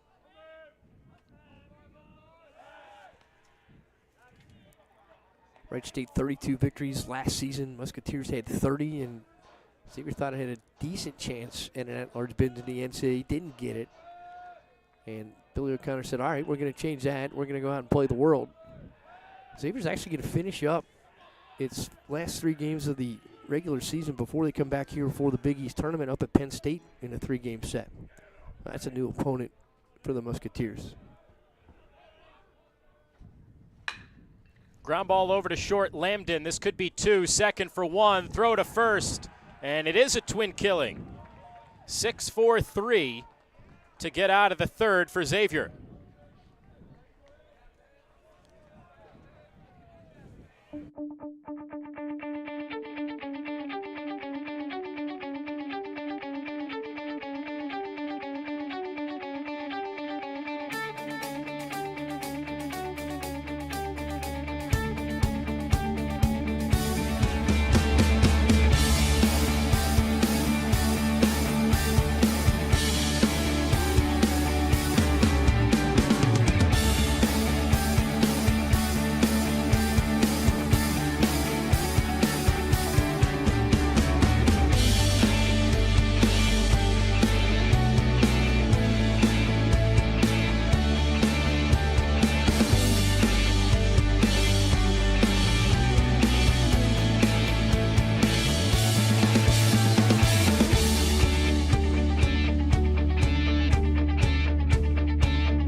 All bundled up here at Prasco Park in a 4-4 game on to the 4th. Mike Schmaltz, Anthony Mazzini with you. At least we get the benefit of being indoors. Everybody else braving the elements, braving the nearly 2-hour weather delay. Right there, it looks like they're in direct sunlight. Right, I can guarantee you they're not. That is the light stanchions. That is not a heat lamp either. So don't mistake it for that. I wonder if the bench is heated down there. I mean, it's Prasco. They got some nice bells and whistles here. I'll tell you, if you've never been to a game at Prasco Park, I should preface this by saying we appreciate you tuning in on Chatterbox, but if you've never been to Prasco Park, please come. The facility is fantastic. Everything is free. It is built on the mission of faith and giving back and serving others, and I was comparing it with Keegan Nickerson in the first game of this doubleheader today here, Mike. It's like Field of Dreams. First pitch swinging to open up the top of the 4th inning. Jelic pops out to shallow center, and Bloomquist takes a tumble making the grab. An over-the-shoulder catch. And again, we've talked about it. Anything in the air is going to be havoc for the fielders. Yeah, it's an adventure. Those flags above the batter's eye, again, straight out pointing towards left field. This was a challenging play there. Bloomquist, nice job over the shoulder even to haul that in. One of those, as I call them, Bermuda triangles. Yes. You get them down each line where second baseman, first baseman, and either corner outfielder have to call each other off. Gregory lines it up in center, and it is a 2-pitch out. First 2 outs for J.J. Thompson, the freshman. Walksman retired. Welcome 2 outs here for Thompson. Boosts his confidence a little bit. But you're talking about the impressions when you first see this park. And my dad and my nephew had played here. He's in youth leagues around the city, and my dad came out here and said, "You've got to go see this." And I hadn't really seen it until the Big East tournament several years ago, but you walk in here and it's an ideal situation for college baseball. Billy O'Connor calls timeout, wants to chat with Luke Hammond. I have a feeling he is telling his third baseman, this lefty has thrown 2 pitches in this inning. Take 1 or 2. Yeah, Billy O'Connor's been excellent with the timing of these offensive timeouts, and I was trying to look down to the bullpen to see if anybody was throwing down there, if maybe he was giving somebody some time. It doesn't look to be the situation. But the fun part with Billy O'Connor is when he comes out to talk to hitters, his back is to the field. So the infield doesn't know what he's talking about. Can't read the lips. If that was the conversation to take a pitch, Luke Hammond didn't listen very well. It wasn't received. Must be a hard thing to comprehend or a hard thing to accept when you just went yard in your last at bat. Yeah, but coach, different pitcher.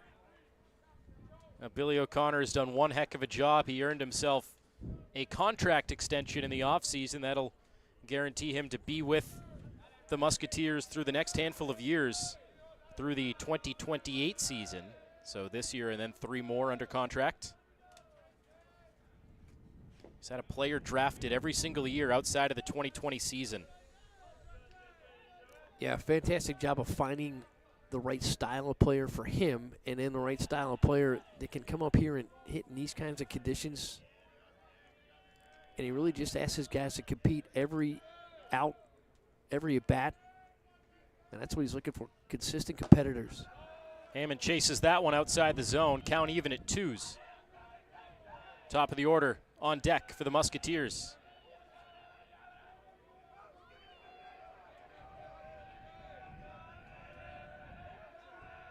Thompson looking for a pair of scoreless innings. Nice job by Hammond to protect there. And again, working Thompson after that first 2 quick outs. Now he's got him at 2-2 and fouled another one off. So making Thompson work a bit here.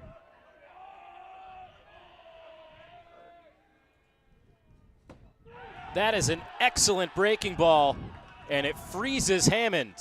Second strikeout for the lefty, who has been very sharp through his 2 innings of work.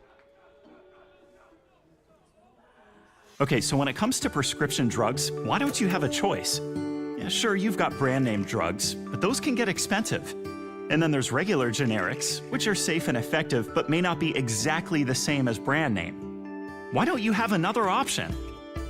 Meet authorized generics, a unique class of generic drugs approved by the FDA, identical to the brand name, and made of the same active and inactive ingredients as the brand name. Unlike regular generics, which are manufactured by a different company and often have different inactive ingredients, which could result in a different experience.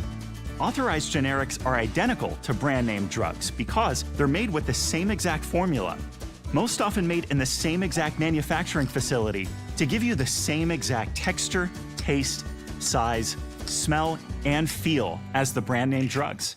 It's all legit and always FDA approved. Look, when it comes to what you take, you deserve a choice. And you have one. Ask your pharmacist if there's an authorized generic version of your prescription today. Identical to brand name, affordable to you. AuthorizedGenerics.com. Back at Prasco Park, heading on to the bottom of the 4th inning. A couple of quick half innings in a row. How about the work from the lefty, J.J. Thompson for Wright State? A good inning last time out in the 3rd for Joseph Chavana, who stays out there for the 4th. The pitch count still in check. Yeah, he went 3 innings last week against Wright State through 46, and then they took him out. His longest outing of the season, he went 64 pitches, but that was only through 3 2/3 against Stanford, and he did 58 pitches against Vanderbilt through 3 innings. We were talking during that break as Bloomquist takes strike one. Again, you're not going to put a guy in harm's way, but you're talking about a graduate student arm that's been around the block in college baseball, granted at a lower level. Helped his team to 3 Division III NCAA regionals, 1 College World Series appearance back in 2022. This is a guy that as long as he's performing and the game stays within arm's reach, they can ride him for a little while. Yeah, kind of the been there, done that guy, and there was a role last year. Jonathan Kelly with the Musketeers was sort of that middle reliever, the big innings eater for Xavier. He has since graduated, and Chavana might be the guy to fill a similar role here this season. Xavier lost a lot offensively. Both of these teams did. You can run through the accolades for all the guys Wright State lost as well, but definitely some arms on both teams that they miss. You mentioned Jonathan Kelly, Alex Vieira as well, another guy. Right. Nolan Hughes was drafted. Hughes was a hammer, just a fastball thrower. Both teams had a pitcher drafted. Jake Shirk for Wright State was also taken in the draft, along with Andrew Patrick, their center fielder from last year. And Nolan Hughes was 6'5 plus, big product, heavy fastball. Lined up the middle and a base hit. Boy, Anderson was playing way in, right, and he still couldn't get there. It falls in for Bloomquist. What a week.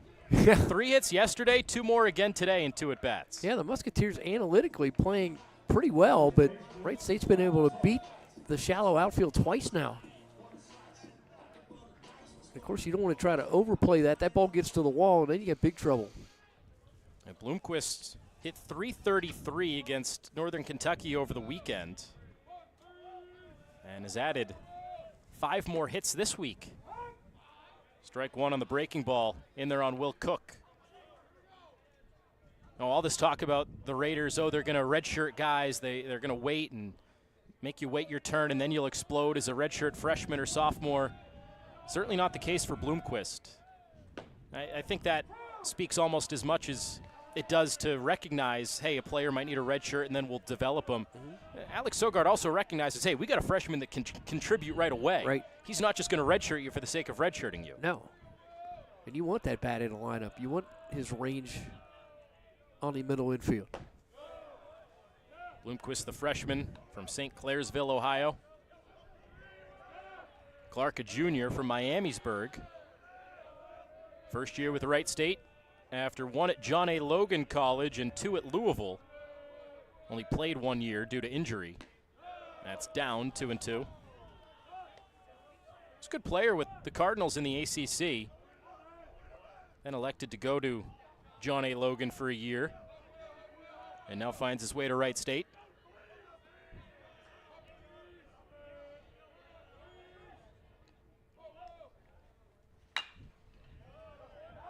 Louisville, another very good program in the vicinity of the tri-state area. How about the job Dan McDonald's done down there? One of the winningest coaches since he was hired over the last 18 or 19 years.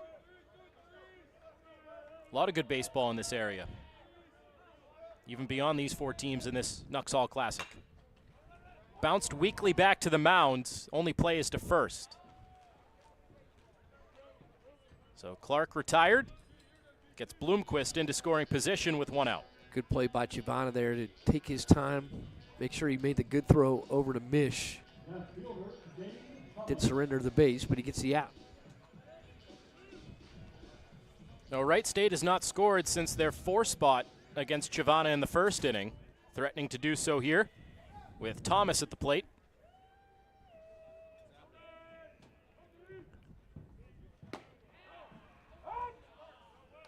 Chavana's fastball about 85 miles an hour, 86. His breaking stuff coming in at 74, so quite a bit of a velocity change. And he's spotting both of them pretty well right now. And Thomas trying to find the form he had a couple of years ago. Hit .256 back in 2023. Last year only .211. And this year hovering just above 100 for the batting average.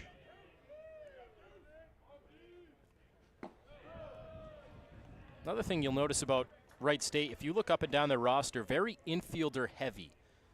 They'll take the athlete and then figure it out. Even Boston Smith, a guy that is usually a catcher, last year he won Horizon League second team accolades as a shortstop.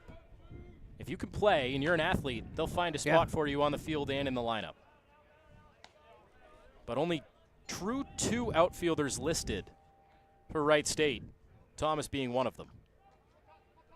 The other one is Parker Falkenstein, a freshman who has not played this year.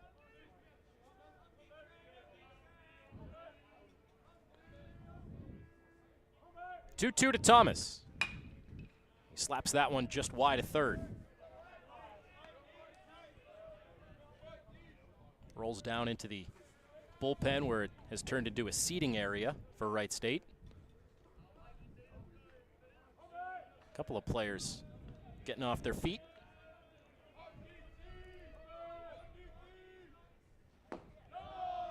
Count is full. There they are. What do you think they're talking about? Pretty down there? relaxed. Yeah. Guy on the left is saying, hey, Pop. I think it's one of those, hey, you know, we were supposed to be out of here a few hours ago. What do you think the food on the bus looks like? That's this gone. is pulled a long way to right. Thomas gets a hold of it, and it is caught by Burdette on the track. A loud second out.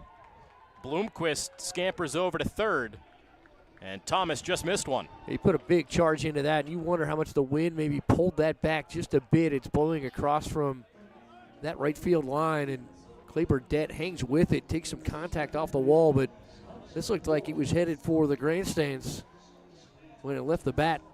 Keep in mind that wind blowing out to left across the field. A cold night like tonight, a little bit of wind, that'll do the trick and knock it down. Good base running for Bloomquist to get over to third, and now back to the top for Warren. And he gets hit. So they're on the corners now for Wright State. Chavana brought that in there at 87, so that's going to have a little sting to it.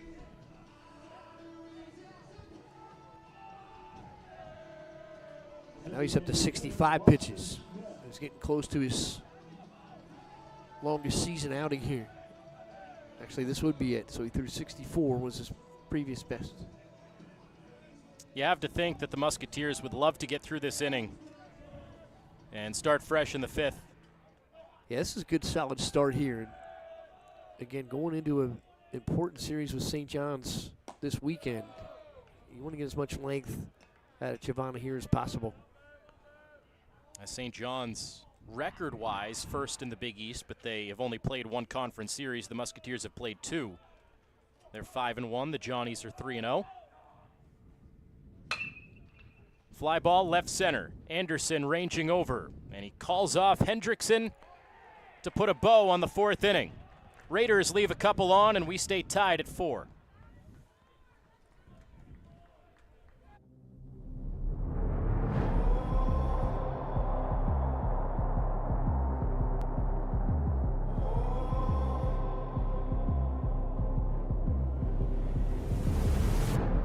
The stage is set for my people, yeah.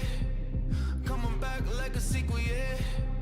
So hot, I'm a fever, yeah. Like the white wolf, gonna make you a believer, yeah.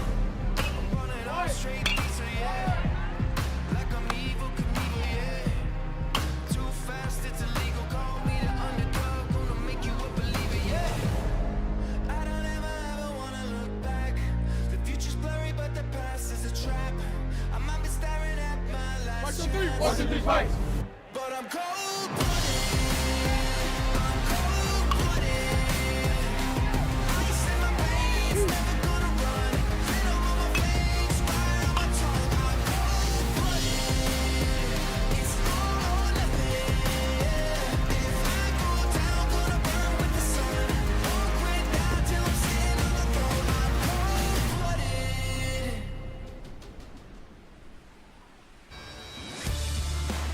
Fifth inning at Prasco Park in Mason, Ohio. Championship game of the Joe Nuxhall Classic.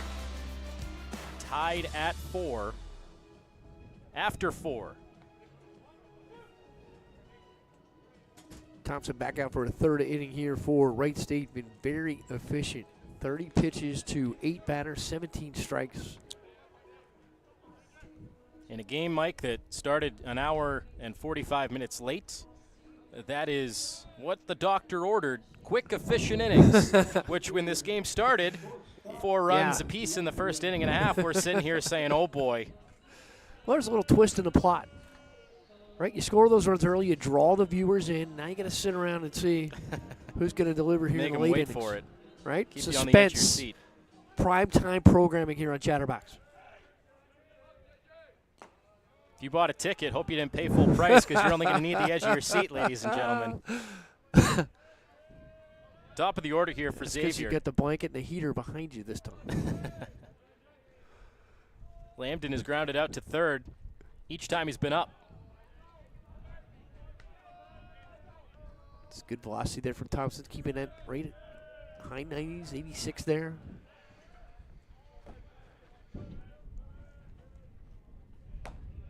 Can't find the zone, though. 3 balls, no strikes. He's only walked 1. He has struck out 2 since coming in over 2 innings.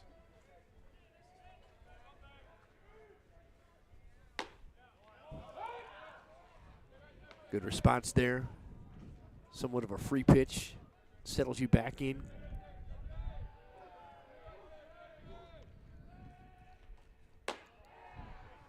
And that's a walk. A little Nice. bit upstairs, and Lambden on for the first time today. That extends an on-base streak for Lambden, now 12 consecutive games. More importantly for the Musketeers, he represents the go-ahead run here in the 5th. Megan Hendrickson up here, good contact hitter, chance to maybe hit and run here, nobody out. Try to put a little pressure on this defense. They are playing Hendrickson up the middle or to pull. See Hunter Warren over there, almost behind second base. Well, we've seen Thompson get out of trouble before. His first inning of work in the 3rd. Got out of a 1st and 2nd jam. That is down 1-1 on Hendrickson. This was a similar situation yesterday where Connor Mish delivered a shot through the right side of the infield, and Lambden made it all the way down to third base. Actually, it was Carter Hendrickson who was on base, who went from 1st to 3rd. But the point there was Billy O'Connor started the runner.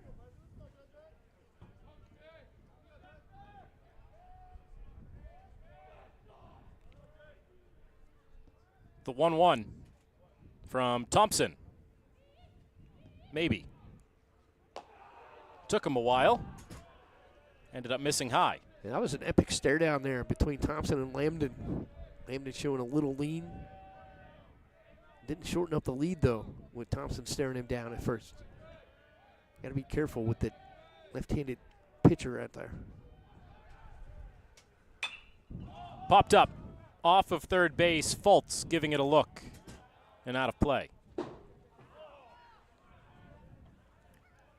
Well, Thompson getting off the mound, raging over there, trying to make that play as well. Don't see that a whole lot. Well, The like pitcher you getting said, involved. he is listed as an outfielder as well. Has not played the outfielder, taken an at-bat, but does have that versatility. Everyone gets all bundled back up after they were forced to move. How about that? Nobody sitting next to you at a game? That's like having nobody sit next to you on an airplane. That never happens. Well, they're going to have to move again here in a moment, I think.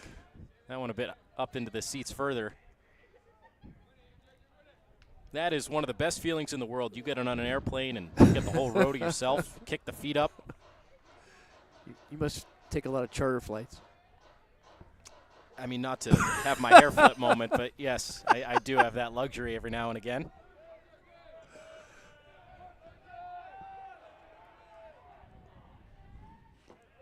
Good stop once again for Manley. Do you have a NetJets number I could borrow, maybe?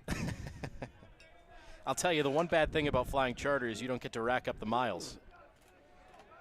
But you don't have to. It's not like you're saving them for first class. Everything's first class. Well, eventually down the line, when I am no longer flying charter, I would like to have those miles at my disposal. That is inside. It brushes Hendrickson off the plate, and now back-to-back walks to open up the 5th. Musketeers threatening to take the lead. You got to play the long game, Mike. Yeah. It's nice to have good the foresight, but, live in the moment, man. Oh, I love it. Don't get me wrong. I love it. I take it full advantage. You get the Big 12 budget there. But when I'm Come on 75 and retired, I would like to Right. have those Delta Sky miles to take a nice trip to Italy. Well, with all the money you save, though. That's true. Right? Can't you invest that? That's true. You put that in a little travel account, let that accrue some interest, and that's better than the mileage. Travis Ferrick, the pitching coach, out to talk to J.J. Thompson. And again, we've seen this for the left-hander. Ran into trouble in the 3rd, worked his way out of it. No stranger to jams, but this one he has been a bit more erratic. It feels, Mike, he's been pitching around some of these top-of-the-order bats. You saw it in the 4th inning when he went right at the bottom 3. Yeah. Struck out Hammond, the 9-hole hitter, and a nasty breaking ball. But he seems to be a bit tentative to this top and middle part of the Xavier lineup. Dealing with Mish now. Double steal and a hit and run fouled back. Yeah, it's that same situation we saw yesterday. Mitch was able, same alignment with that big hole over there on the right side. He was able to deliver and just found that first one off. So Connor with a lot of confidence here in Connor Mish. Able to make some contact. That was probably a topic of conversation during that mound visit as well, recognizing that similar situation. Not running this time. Now they are. It was delayed a bit, and it's grounded to short. Only play for Bloomquist is at first. But that prevents the double play. And now 2nd and 3rd with 1 out. You give Clay Burdett a good shot here. Excellent contact hitter. He's got some of the highest exit velos for the Musketeers team this year. Watch Xavier's Twitter. They will send out the exit velos of the week on occasion. Clay Burdett's been among them throughout the season so far. He's hitting .270 with runners in position. He's driven in 21. Pulled to left. Towards the corner. Thomas gives it a look. But that baby is foul. Wow. Foul ball down the line for Clay Burdett, and Billy O'Connor immediately out of the dugout to talk with home plate umpire Scott Wyckoff to debate the call. Yeah. And when Billy O'Connor jumps out of the dugout that quick, he is pretty certain he's got a good argument.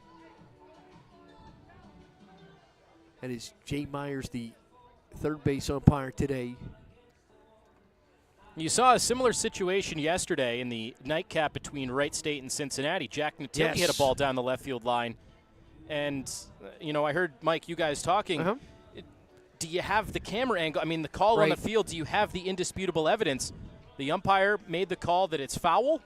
Is there enough? Is there an angle to go over that call? And I guess the best option is to just talk amongst the umpiring crews to see if anybody else other than Jay Myers saw it differently.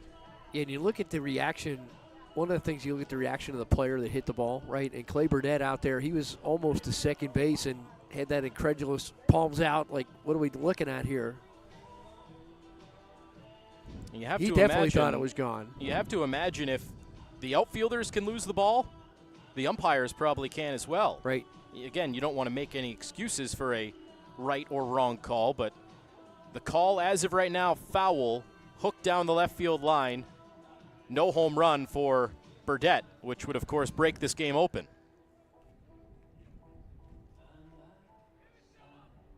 If they do end up changing this, it would be the most anticlimactic home run. That was Burdett's 7th, if it's ruled fair. They confer and they rule it foul. They stick with the call on the field. Wow.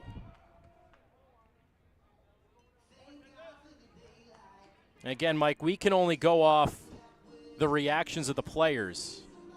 Right. We don't necessarily have the best view of it. The way the players reacted, the way Xavier reacted was pretty adamant that that ball was fair, and now they're going to go to video review. But again, it goes back to the case from yesterday. Is there anything to overturn what kind of this? angle do you have that you can see it? But you see Billy O'Connor shaking his head, but he's got a great shot of it because he's on the first base side tonight. Well, of course, in they're going to think it's fair. Well, absolutely, but they'll think it's fair again, whether it was 20 feet foul or not. You don't rush out and make that argument unless you're pretty confident. Well, we'll go to break real quick, and we'll give you an answer on the other side. As of right now, a foul ball off the bat of Clay Burdett, and it's under video review. You get to be a champion through hard work and making smart choices. Wright State University is the smart choice for the next generation of champions. Get a world-class education that will prepare you for a terrific career. Need help to reach your goals? Student support will be with you from start to finish. We've already eliminated some hurdles with low tuition and new scholarships. Find out more at wright.edu/now. Right here, right now, Wright State. What is a Bearcat?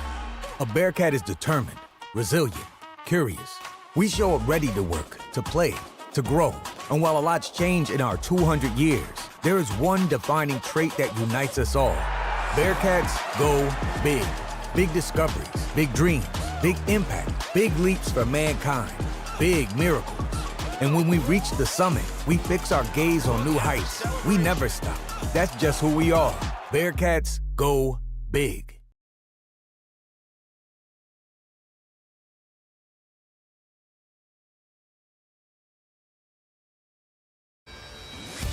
Well, Billy O'Connor and Xavier awaiting a final decision with some anxiousness for sure. The play is still under video review, whether or not Clay Burdett has just hit a 3-run home run. The Musketeers adamant it was a fair ball, but Jay Myers, third base umpire, signaled foul. Yeah, and there you look at reaction again. He turned around pretty quick, so it's not like he looked back there and thought about it for a while. And he was the closest to it. I must say, Jay Myers is the lone umpire left on the field with Scott Wyckoff and Jeff Spisak going into the video review room. That must be a pretty lonely feeling out there for a guy that just made a pretty big call. Yeah. Here's a look at it. Trying to pick up. Again, where's the baseball? You see it land, but you don't know where it went over or around the foul pole. But he was pretty adamant about his call, just as Xavier was pretty adamant about thinking it was a home run. There was really no indecision there for Jay Myers. Now everybody's seeing what we're seeing on the scoreboard in left field.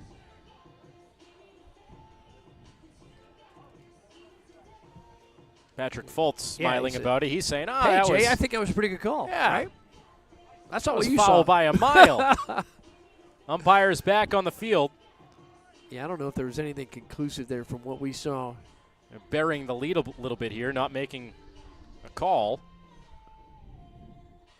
And now they Keep it finally foul. do. It's foul.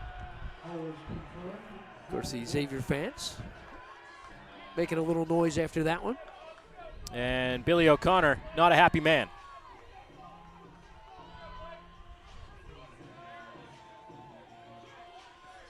Well, after an umpire discussion and a video review, the call stands. And Burdett back in the box. All right, still one out. You've got two on, and both of them in position. Just settle back in. And a little bit too amped up there. You have a feeling for Burdett swinging out of his shoes. Taking some frustration out. Quickly 0-2. Another offensive timeout. Yeah, he's going to come out and talk to Clay Burdett here, kind of settle him down. And that's one of those where, you could talk loud enough to give a little message to Scott Wyckoff there. He goes, hey, I know that was a bad call, but hey, you got to settle back in. Just something they can hear and plant the seed a little bit.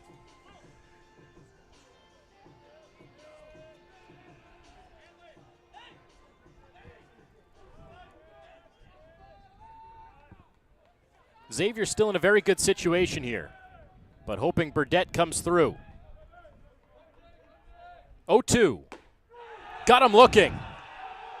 Yeah, now you got to settle Clay Burdett down. He's clearly charged up there. Had a few words for Scott Wyckoff as Thompson battles back after what could have been a 3-run home run. Comes down and gets Burdett on a strikeout.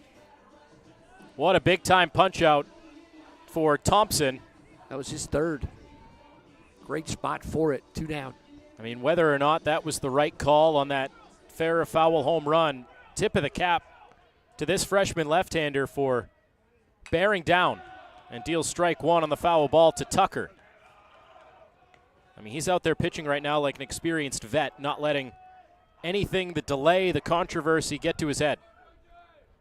He put himself in this situation with back-to-back walks, and he is 1 out away from getting out of it.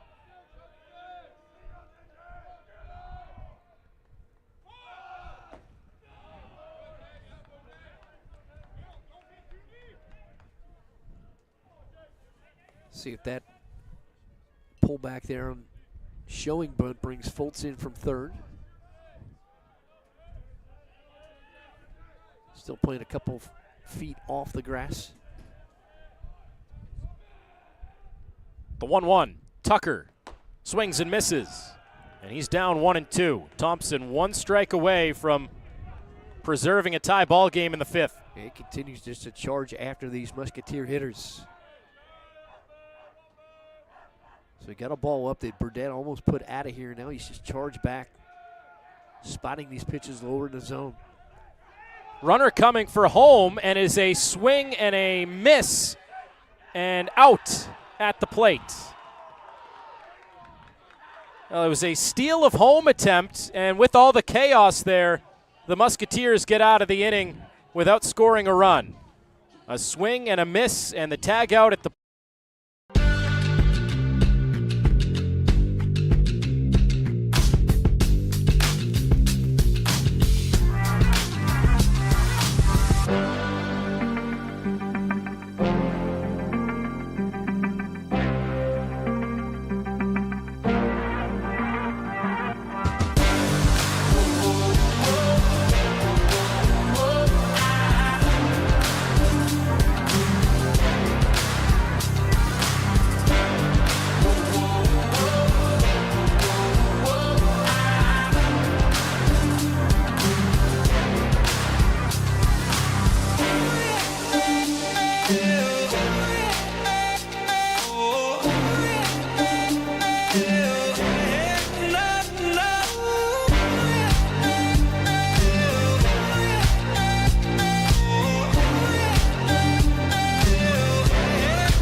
What a wacky top of the 5th. Well, you wanted a twist. We got a couple of them in that inning. You had a home run that wasn't a home run, perhaps, and then a straight steal of home resulted in a strikeout and wrapped up the top of the 5th without the Musketeers scoring a run. How about the work from J.J. Thompson, back-to-back strikeouts to end the inning? Kept his composure through all that. Good mental game there for the freshman. Now Chavana's back out for the Musketeers, extending his longest outing of the season, pitch-wise. Deals with 3-4-5 for Wright State. And Gregory punches it through. Leadoff knock. Second of the day for the center fielder for the Raiders. Yeah, Musketeers had Luke Hammond in there on the edge of the infield grass, so perhaps expecting a bunt attempt. That ball just ripped through the hole. So in steps Patrick Fultz. Strikeout and a single so far today. So Fulton with a big hole on the left side as they've got Lambden, the shortstop, all the way on the first base side of second base. And that is all the way through to the backstop. So the wild pitch gets Gregory into scoring position. Now pressure here from the Raiders. You mentioned it, Mike. Hammond at third base, the lone man on the left side of the infield. Big shift on Fultz. Yeah, Gregory, you already know has good speed, so anything hit through that side, he's going to score. Gassed him up there, 1-1.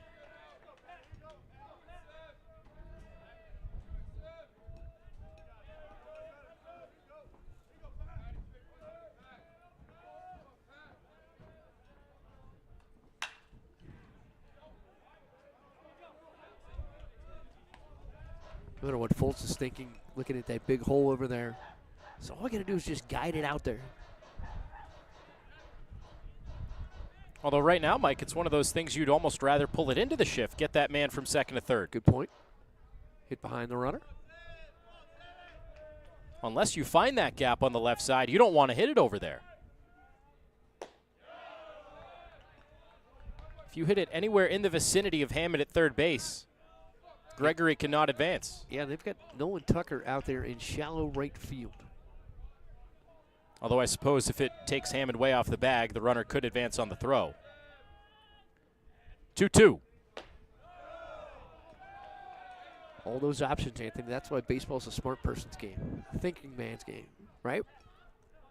That's what they say. A They little also bit of intrigue. They also say you don't go to play school either. So.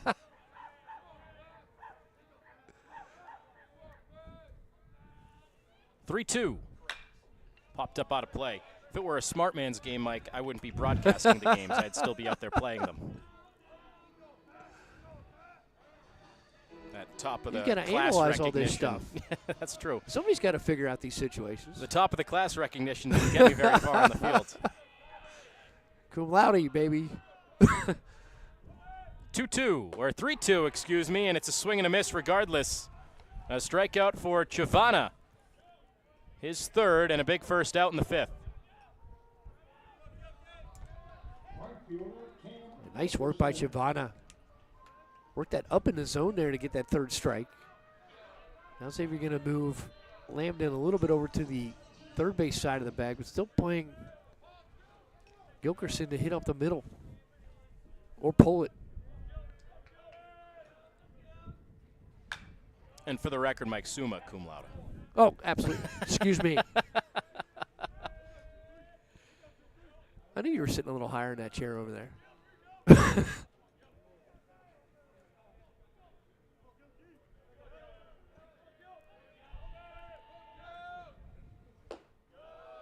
One ball, one strike. Is there 2 degrees below summa cum laude? Others? I think that's where I landed. Regular. I was right on that border.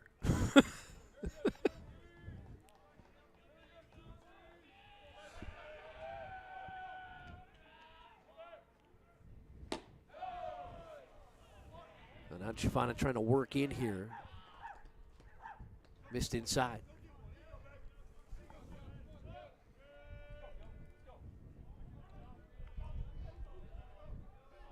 Gilkerson now, Manley next for Wright State. They've not scored since the first inning.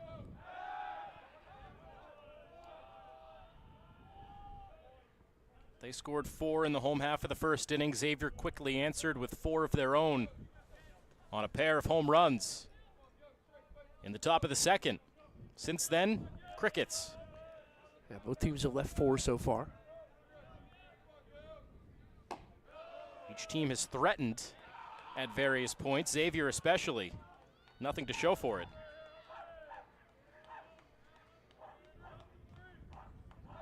Wright State had first and third last inning before Boston Smith flew out to center.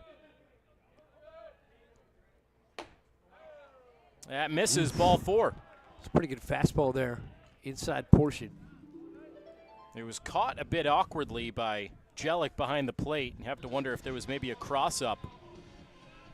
Sometimes that's all it takes to dissuade an umpire from calling it a strike. Ends up as a walk, and now first and second for Nate Manley.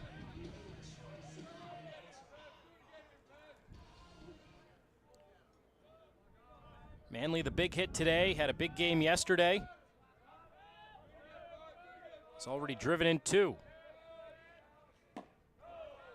Strike 1 at the knees. Xavier playing Manley to pull here.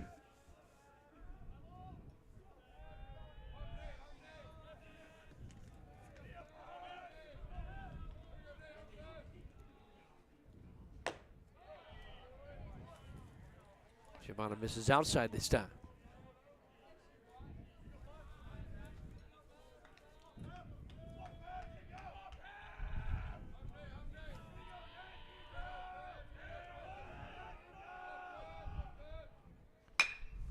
Line shot, left field. Hendrickson backpedaling to make the catch.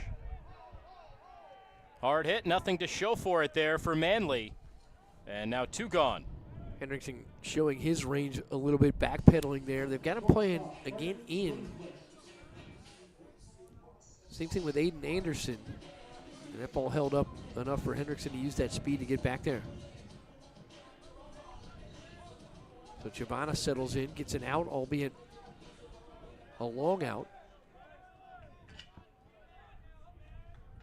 2 away for Bloomquist. He has been an extremely tough out these last couple of days. Last week, really.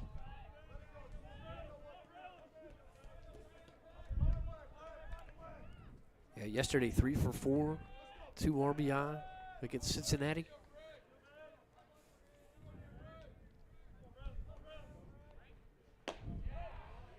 His season high is 3 runs batted in. That came against Milwaukee in a Horizon League game a couple of weeks ago.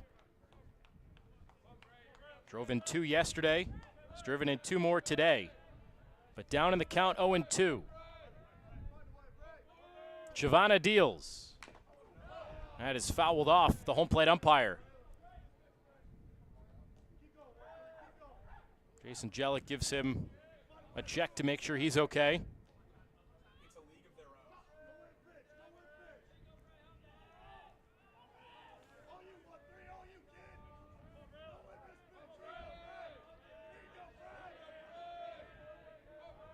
0-2 again.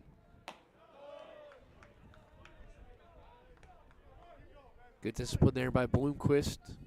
Giovanna trying to get him to chase. He's dotted a couple up there in his zone, but he's missed up there more times than not.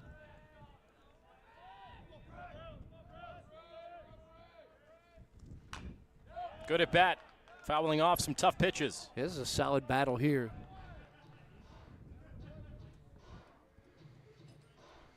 Giovanna now at 88 pitches for the ball game. He's thrown 50 strikes. Trying to get through 5, put himself in line for a decision, one way or the other. 1-2, cut and a miss. Bloomquist ends up chasing it out of the zone. Giovanna wins the battle, and he is through 5 in a tie, 4-4. Tie.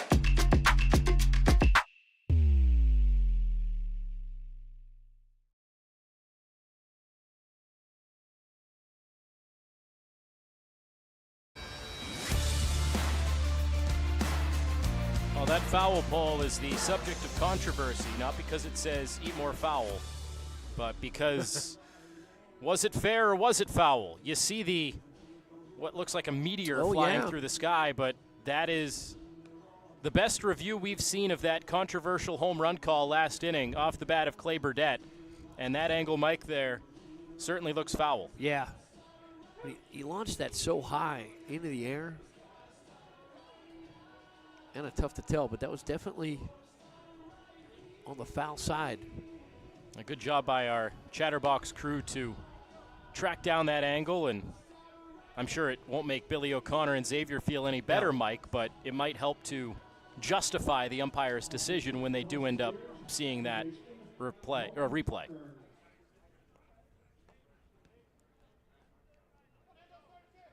Now, Thompson ended up working out of the threat anyway, struck out the final 2 last inning. And he is back out there for his 4th full inning. He's gone 3 innings without allowing a run. He has struck out 4 and walked only 1. 2, beg your pardon. He's thrown 52 pitches now. This is the most he's thrown this season, through 41 at Auburn back on February the 22nd. Again, he's only allowed 1 run in his last 4 appearances entering today, and he's trying to continue that streak.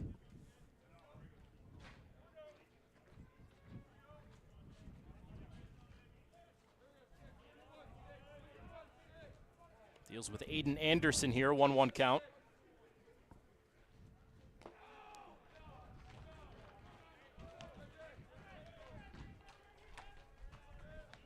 For 2 day for the center fielder for Xavier. Fly out to right, fly out to left. If he sends one out to Gregory here, he'd have the trifecta. The outfield cycle.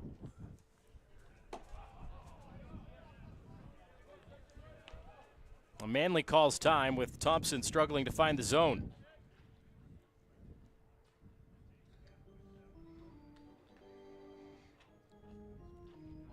Trying to reel in the freshman, who has not pitched like a freshman in this game or this season.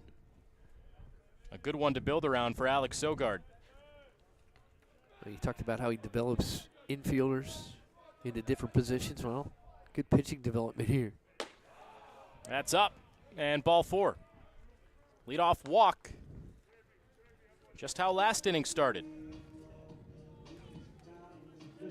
I believe his brother Eric was a utility man, played all over the diamond, so no surprise that Alex also has that pedigree. Xavier once again puts the go-ahead run at first base in these middle innings. Jellick showing bunt, trying to get it down. And Jellick did not offer. Scott Wyckoff making the appeal out to Jay Myers, who confirmed the call.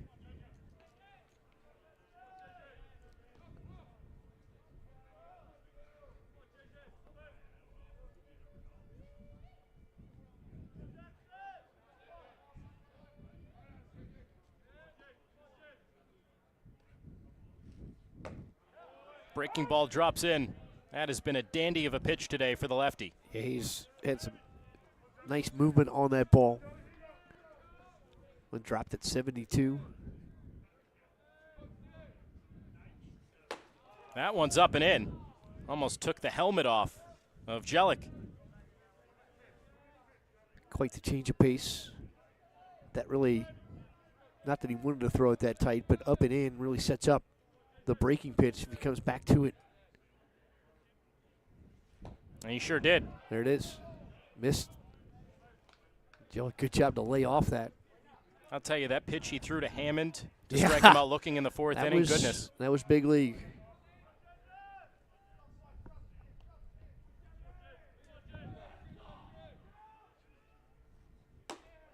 There were some scouts, at least expected to attend these games. You saw the reserve parking signs out in the parking lot for some respective organizations. Not sure how many, if any, stuck around through the weather today. Thompson certainly hoping they did, as this ball's lined out to shallow center, and Gregory comes in to make the play. Jellick forced to reach for it and flies out for out number 1. And they had that played really well, lined well out there in the outfield. Gregory was just a bit shallow, and ball lifted right to him.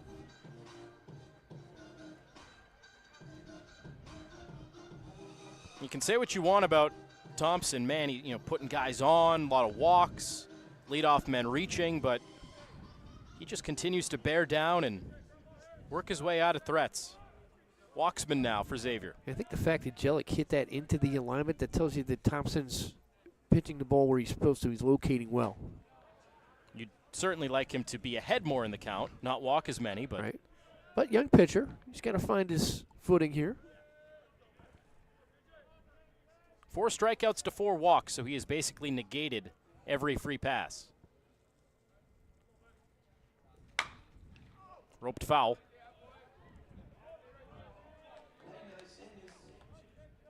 Walksman, the 2-run shot in the second inning, flew out to center in the 4th. He was well out in front of that one. You do not want to hang one here to Isaac Walksman.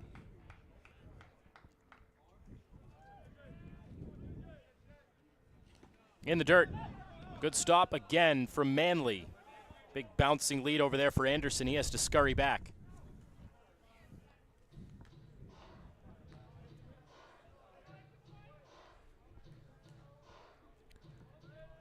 Walksman now has 7-game hit streak. He's 9 for his last 17, and that's got to lift Billy O'Connor's spirits quite a bit.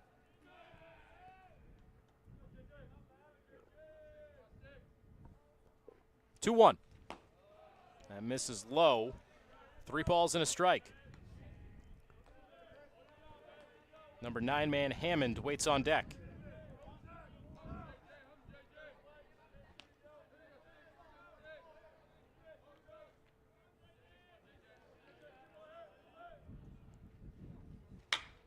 Pulled to left. That one, no question about it, is foul. And that one at 82, and Walksman's been out in front now on the breaking pitch and then on the fastball.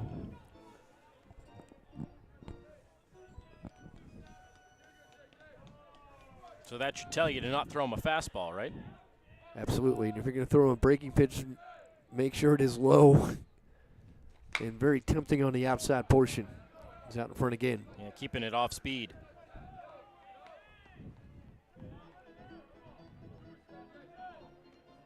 There is some action down in that Wright State bullpen. Right-hander getting loose.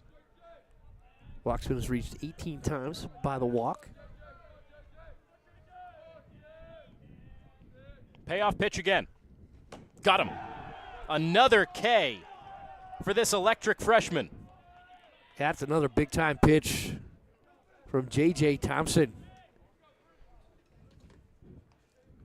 Set up Walksman well there, went off-speed, then came right back in with a high fastball, and Walksman couldn't catch up to it. And the day is done. But what a day it was for J.J. Thompson. Goes 3 2/3 out of the pen. Doesn't give up a run. He strikes out 5. Still responsible for Anderson at first base, but a great showing out of the pen for the Wright State lefty.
Malachi Paplamis is into the game.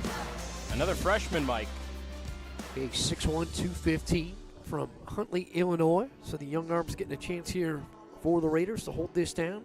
Comes on with a 5.54 ERA, a 1-0 record. 9 appearances. He's made 1 start. He's gone 13 innings. Struck out 16, walked 10. He's given up 8 earned runs. He's held opponents to a 133 average. He's hoping to buck a trend here. He's allowed at least 1 run in every appearance over his last 4. At least 1. But you mentioned the 16 strikeouts. Alex Sogard hoping he can channel that here and at least get out of this 6th inning and strand that base runner. Everybody all attentive in that Wright State dugout, eyeing perhaps a Nuxhall championship. Everybody's munching on something in there as well. So Wright State went with the right-handed starter, lefty middle relief, now back to the righty. Mixing it up here on the Musketeers, different look. Another good breaking ball. Had Hammond way out in front.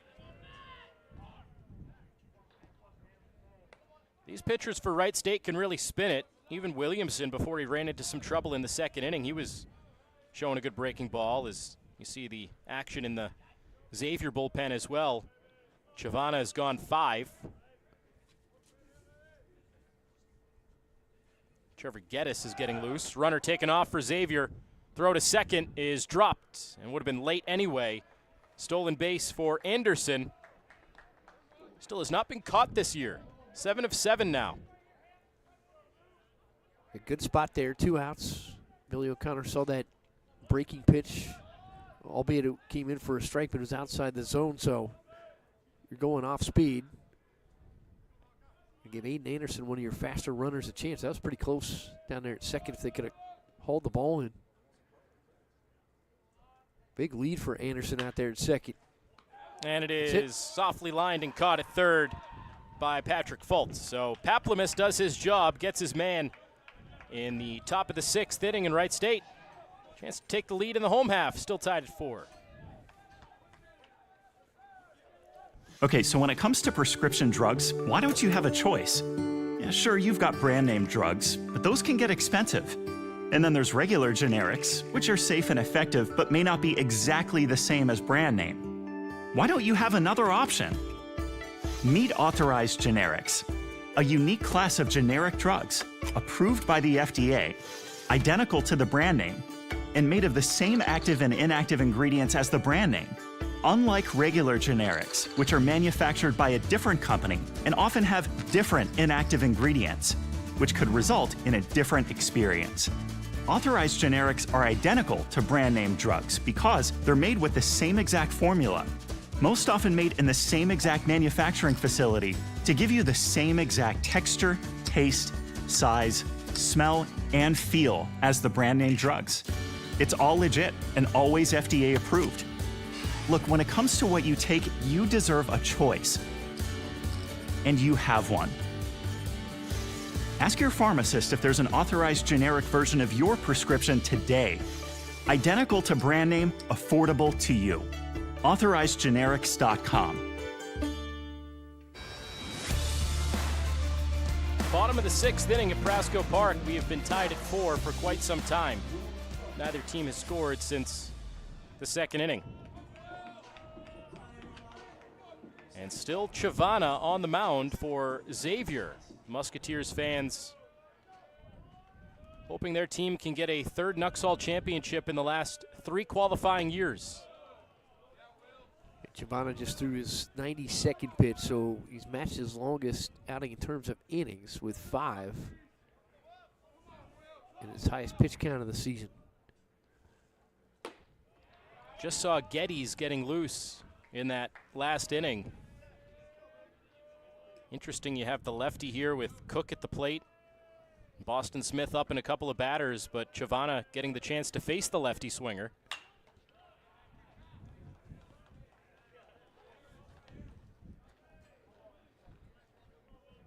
He's really settled down there since that first inning. If he's going to show you something, keep him out there, see how long he can extend. I don't know if they'll let him go much past 100 here. So this is likely his last inning. Fly ball left center. Hendrickson over towards the gap to track it down. I have a feeling, Mike, every out he gets, as long as the pitch count is reasonable, every out he gets, he earns himself perhaps one more batter. Yeah, we don't have his numbers. You mentioned a veteran, and he's thrown in Division III as a starter. You know, we don't know how long he's able to go, right? We don't have those numbers from D3 there.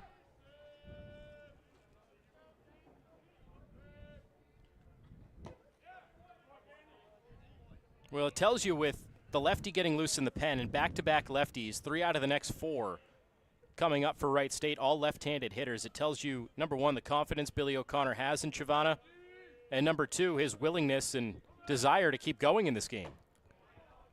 Shows you the kind of groove he's gotten into since that rough first inning. So if he can make it through the 6th, Getty's out there back on the first when these two teams played. Getty's went 2 innings, scoreless, 1-hit baseball through 27 pitches to 8 batters. And then that would get you maybe, if you wanted to bring your closer on, it would be a short outing for him potentially. But you got to get a lead. I was going to say a lot is going to be dictated by these final few innings offensively. Xavier's left 5 so far. Wright State's left 6. So some opportunity was out there for both these teams to extend. You have to wonder now if that might be it for Chavana. 5-pitch walk issued to Thomas, the 9-man. And now that lineup turns back over for what would be a 4th time through to face the right-hander. Walkie-talkie call down to the bullpen. Exactly how warm is he? He's not coming out. So this is Chavana's man to face. With the lefty Boston Smith on deck. Maybe one more batter. Yeah, infield playing straight away here, so they're looking for perhaps a ground ball double play that would end the inning.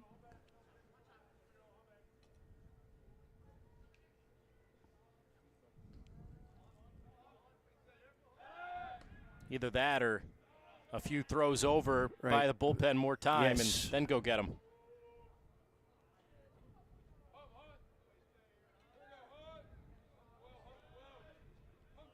Can't do that in the majors anymore. No. Runner would be on second by now.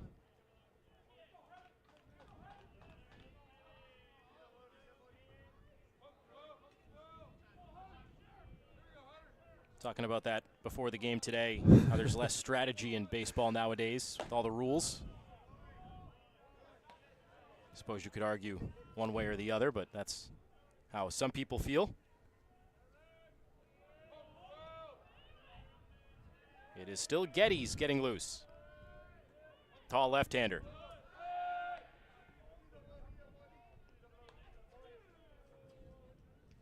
Yeah, it looks like here Chavana is just buying time.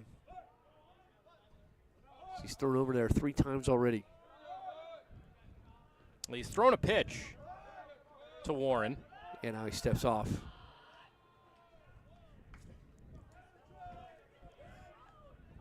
So that pitch clock restarts once he engages with the rubber at 20 seconds. He's kind of beating the pitch clock here. He might get a... That's exactly a what's warning right there. Yeah. Yeah. Son, we know what you're doing.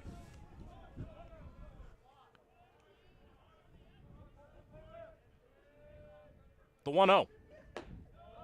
That breaking ball now has lost some snap. Yeah. Left it up a little bit, but still pretty good location. It was over the plate, but high. He's behind 2-0 here.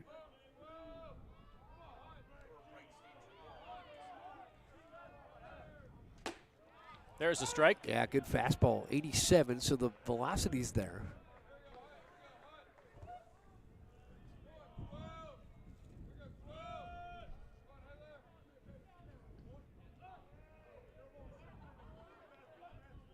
He would love a ground ball double play right now.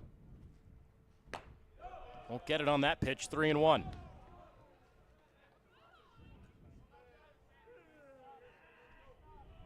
That's fine. If you're going to miss low and outside the zone. Don't make that mistake up. Just walked Thomas a moment ago, checking on him.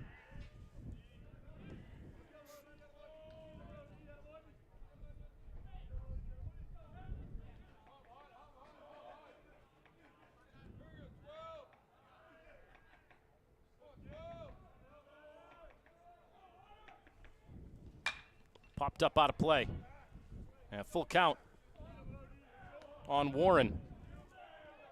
Been on twice, got hit once, doubled, scored a run.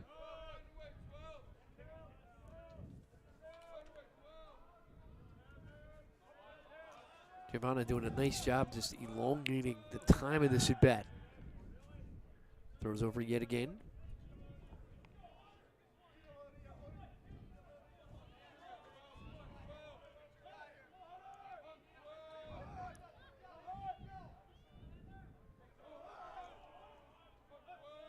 Payoff pitch, runner goes, and it is down and away, ball 4.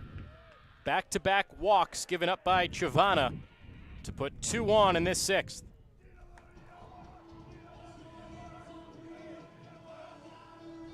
And here comes pitching coach Doug Willey to make the change. Try to get through one more inning. Got the first man, earned himself another batter, then walked the next 2. Still an admirable performance. Yeah, he's going to leave.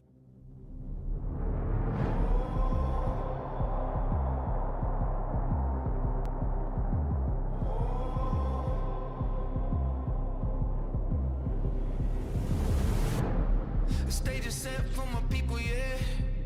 Coming back like a sequel, yeah. So hot, I'm a fever, yeah. Like the white wolf, gonna make you a believer, yeah. I'm running out straight pizza, yeah. Like I'm evil, Knievel, yeah. Too fast, it's illegal. Call me the underdog, gonna make you a believer, yeah. I don't ever wanna look back. The future's blurry, but the past is a trap. I might be staring at my last chance. Watch the fight. But I'm cold-blooded. I'm cold-blooded. Ice in my veins, never gonna run. Venom on my face, fire on my tongue. I'm cold-blooded. It's all or nothing. If I go down, gonna burn with the sun. Won't quit now till I'm sitting on the throne. I'm cold-blooded.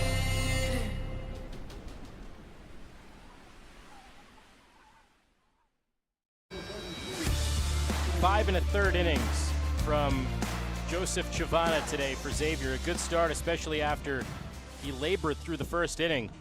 But he finally turns it over to the bullpen, and Trevor Geddes inherits a bit of a mess here. He does come in to face the lefty Boston Smith, but 2 men on and 1 out in the 6th in a tie ball game.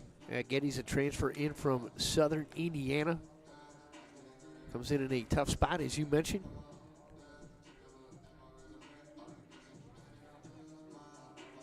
Geddes last pitched on Saturday against Butler, only 1/3 of an inning, allowed a couple of runs.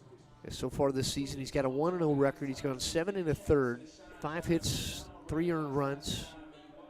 He's walked 8 and struck out 4. Only extra base hits he's given up for 3 doubles. And he did go 2 scoreless innings against Wright State last week on the 1st.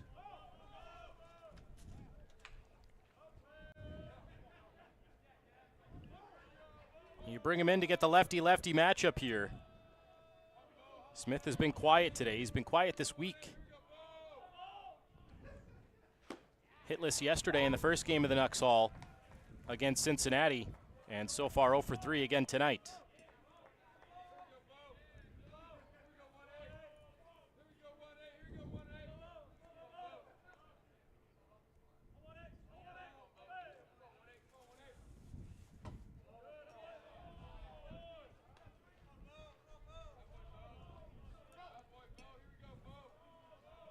Wright State scored 4 in the first inning.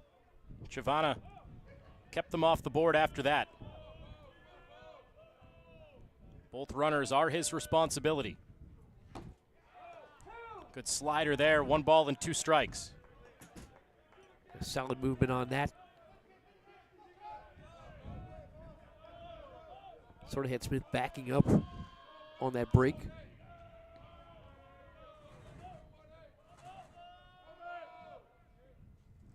1-2. Smith pulls it, but way foul.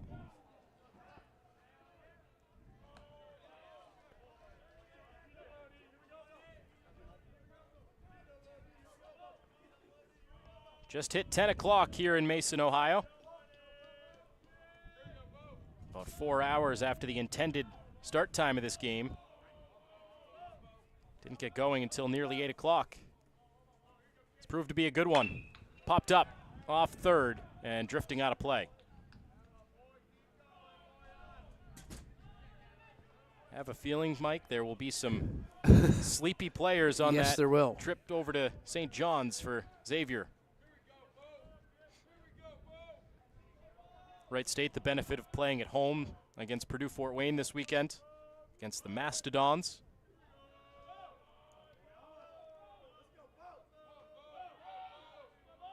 One, two, up and in.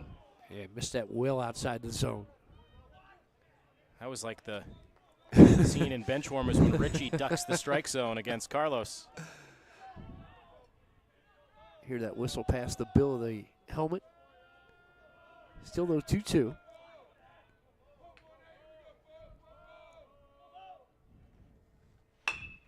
Ground ball, second base, backhanded there. Tucker to second for one, a fake throw to third, trying to get him, and he's in a rundown. And the tag applied at home plate to get Thomas. What a play by Lambden at short to throw behind the runner and pick him off between third and home. Yeah, heads up there. I don't know that they had a good shot at getting him at first. Lambden comes up with a back pick play. Fantastic awareness to get out of the inning.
Fans gutting out the weather here at Prasco Park, and they've seen a very good game despite the conditions. How about this play, Mike? Ground ball, second base, and the awareness from Lambden. He knows he can't get the double play, and he ends up going 4-6-5-2 on the back pick. Look at that. Spun around even, went behind, had to turn, made a great throw over there to Hammond, and they get him hung up. You do not see that play too often. Xavier was looking for the ground ball for the double play. Didn't think they were going to get it like that. It's a lost art throwing behind the runners like that. That's heads up. And now he's going to come up and hit to lead off the inning. Now, granted, it is dependent on, you don't want to call that bad base running, but aggressive base running. No, you think the ball's going to go to first, so you would take a shot at taking a few steps down the line to see if the ball got away, especially if it was going to be a close play. Better defense more so than bad base running. Correct. A great play by the infield for Xavier. Keeps the game tied at 4. On to the 7th we go. Lambden watches it down and away, 1-1. So here's the proverbial, how many times have you seen the great play to end the inning, and then he comes up and does something offensively? I feel like there's no middle ground. It's never a single up the middle. It's either a go-ahead home run or he strikes out. So this is going to be a triple or nothing.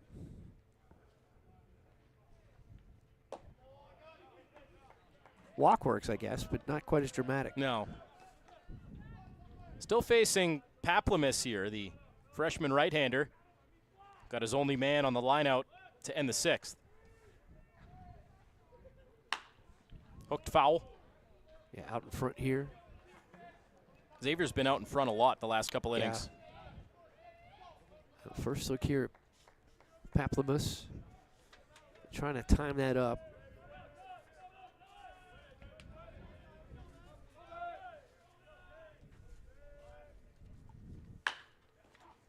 Bouncing ball, second base. Warren, easy play. One gone. A good pitch there for Paplamus. Outside portion of the plate. Got Lambden trying to protect, of course. Guided that ground ball right to the second baseman. Now 1 up and 1 down. And here is Hendrickson. Mask and all. Had that double in the first. He's walked in the fifth.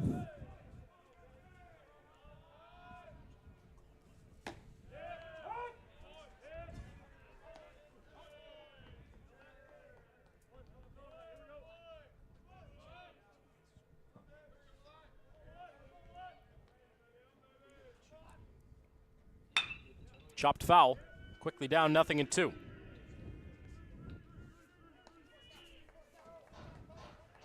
His first 4 for the Musketeers tonight, officially. 1 for 8. There's a couple walks in there, and Burdett almost had the 3-run home run.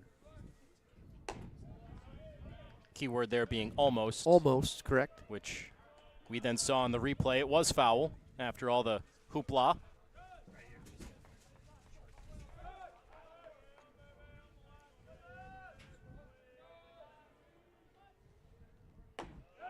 Breaking ball didn't snap for Paplamus, 2-2.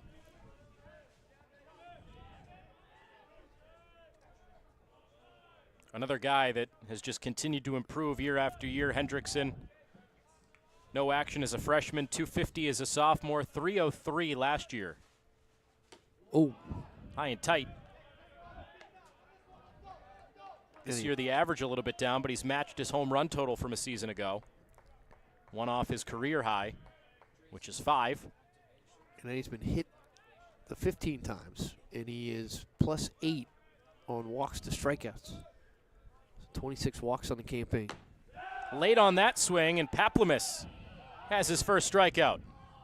Yeah, and Carter Hendrickson looking back there to the home plate umpire asking us, hey, was that a strike if I didn't go for it? I mean, he's way late. Yeah, he's mixed up completely, and that's the question there for Scott Wyckoff. Was it good? It was good if you're Malachi Paplamus. Absolutely, it was a good pitch. Paplamus coming into his freshman season at Wright State pitched in the Prospect League. So one of the younger guys in the summer collegiate ranks a season ago. He showed some great off-speed stuff, and you see a big pitcher out there, and you just somewhat assume he's going to start coming after you with fastballs. Did right there. He's been sequencing well. He has that big fastball, but he's dropped in that breaking ball as well. Quick 0-2 on Mish. And he swings and misses for strike 3. Quick inning of work with a couple of punch-outs for Paplamus. That was well done.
fans waiting for some action. Yeah, bundled up for the big finish. Nobody's sleeping yet. That's a good good. sign.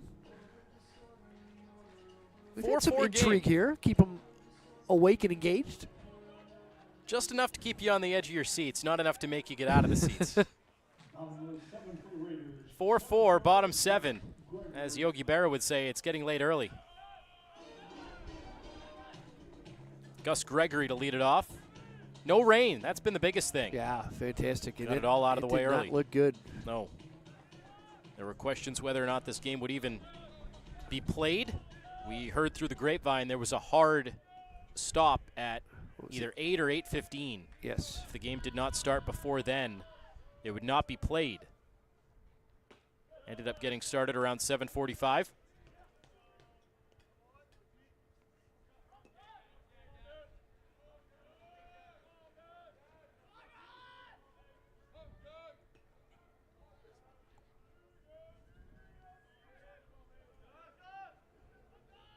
Getty's still tossing for Xavier.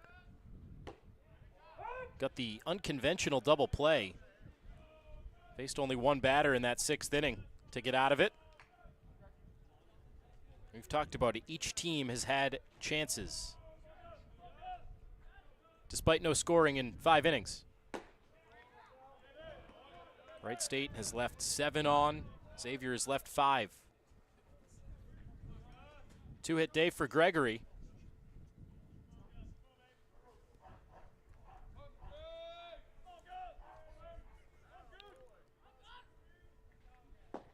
Check swing, and he goes around. Scott Wyckoff making the call. 2 balls, 2 strikes. Raiders have done a better job with runners on. 4 for 16 tonight. They've done a better job with runners in position. 3 for 12. Xavier's 2 for 12 and 2 for 9, respectively, in those categories. A warning has been issued to Alex Sogard. And if I caught the hot mic correctly, he said he's down there for a reason, use him, which directed at Scott Wyckoff to use the third base umpire Jay Myers on the appeal call. Ends up becoming a strikeout for Gregory. He didn't look comfortable on those off-speed pitches from Geddes. That was a good answer there for Geddes to come in with the breaking pitch, had confidence in it to throw it in that situation. And it's interesting when these managers are having arguments with the umpiring crew, because these guys travel the region. They're going to be in more games down the road. They're going to be at your playoff games. They're going to be in your leverage games. So you can only go so far without burning the bridge. And on the other hand, they understand the coaches as well, and they understand the situations and how competitive these guys are. Speaks a lot to the integrity of an umpire that even when you're getting chirped fairly or unfairly, you still call the game the way you see it without a makeup call here or sticking it to one team or one coach there.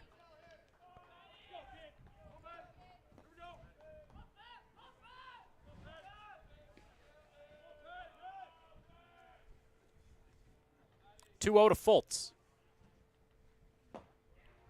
Tell you, those off-speed pitches for Geddes working wonders. He's locating well, settled in. It is a lefty-heavy lineup. And we saw that yesterday. I think sent up 3 in a row. Popped up. Shallow left near the line. Hendrickson going over. Still going. He can't make it. Runs up right into the wall down the left field line. That wind is whipping in that direction. It looked like that ball hit maybe on top of the wall there. And Hendrickson has played several Big East tournaments here, so he's familiar with how much room he has down there. Yeah, that wind played a little trick on him there at the end. A ball that certainly could have been caught. Stayed in play. Yeah. Just drifted further than Hendrickson expected. So 2-2, and Fultz gets another life. Yeah, no padding on that facing down there either, so you're going to make a commitment on a ball. You're going to run into that brick. Go at your own risk. Absolutely. Fortunately, it wasn't a sprint to the wall. A measured effort.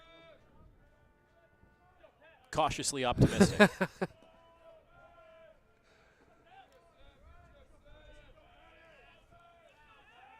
Good spot here for Geddes, 2-2. Looking for back-to-back punch-outs. Instead, a line drive to left and a knock for Fultz. His second today.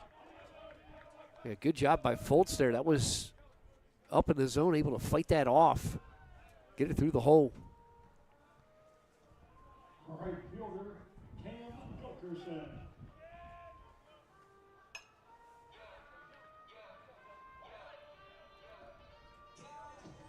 Put a really good swing on that. Nice compact through the zone. He represents the go-ahead run. And another lefty here to face Geddes. Gilkerson at the plate. So you're looking in the lineup right now.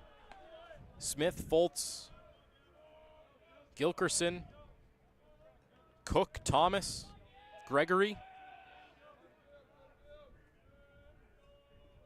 6 out of the 9. Yeah.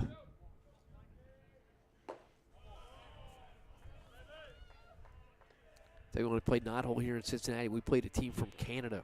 Okay, it's a second baseman. We had a playoff game in the city tournament, and then we played them afterwards, kind of an exhibition, and they sent up 8 out of 9 were left-handed hitters. Yeah, Joey Votto style.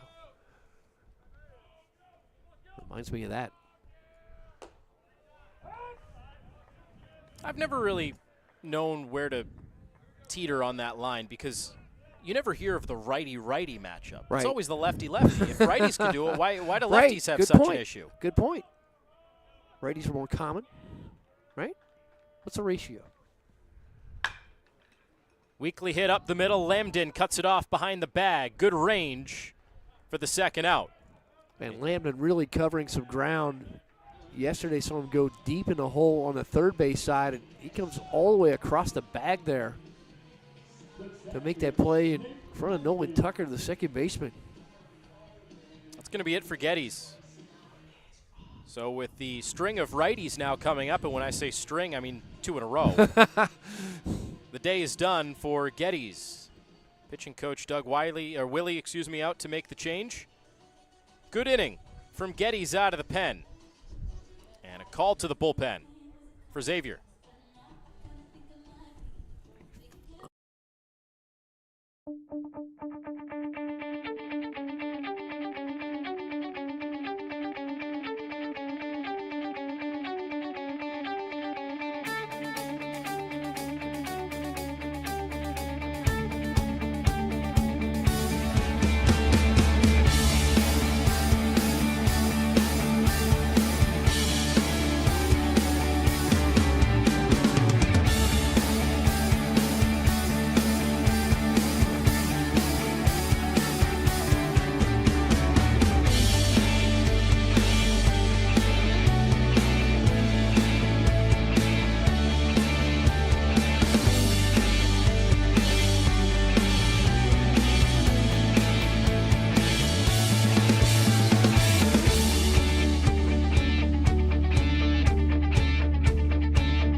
A new pitcher into the game is Logan Schmidt for Xavier, and we're going back and forth here, Mike. This is a weekend arm, a starter nonetheless. 6 innings, allowed 2 runs on Saturday against Butler, and you just said it best. Billy O'Connor going for this win here against Wright State. Right, he's made 4 starts, and he has been part of the rotation.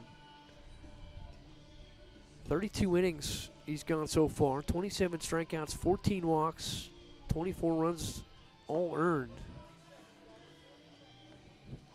This is an interesting spot here for Logan Schmidt.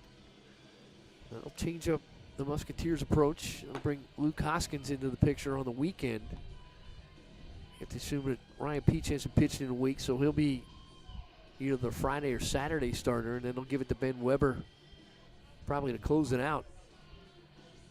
So very interesting turn of events here as Musketeers bring on one of their weekend guys. I suppose one way to look at this, Mike, is you're bound to throw a bullpen in the middle of the week anyway. So good point. 2 outs in this inning, maybe just right. get through this and restart in the 8th and 9th, but bringing in one of their top arms here. You can keep the pitch count down. Maybe you're available again on the weekend. Misses up and away to Manley. Even last year, mostly a starter. Of his 16 appearances, 11 were starts. But coming on in the midweek, Billy O'Connor thinking this is a big spot here, and it is. Facing one of the hotter hitters in the lineup, Manley. Big day yesterday with a home run. Another 2-run hit again today. Logan Schmidt's a senior. In from St. John's River Community College. Originally from Orange Park, so a veteran arm, some confidence out there. He's pinpointing on the outside corner right now. And he's coming right after Manley.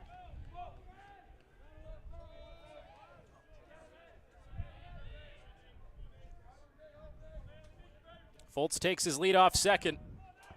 The 1-2. Not close. Manley now, Bloomquist on deck, that back-to-back righty pairing.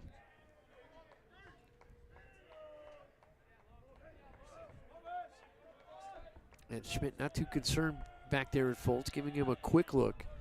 A little longer here. Just inside. Yeah, missed just by a touch. I mean, if you're Wright State, the last thing you want to do is run into an out at third base. Shouldn't be overly concerned, you'd have to imagine, with Foltz. Especially in a 4-4 game late in the ball game. Schmidt ready with his 3-2. And he got him. Going to one of the top arms, and he comes through in a big spot to get out of the 7th.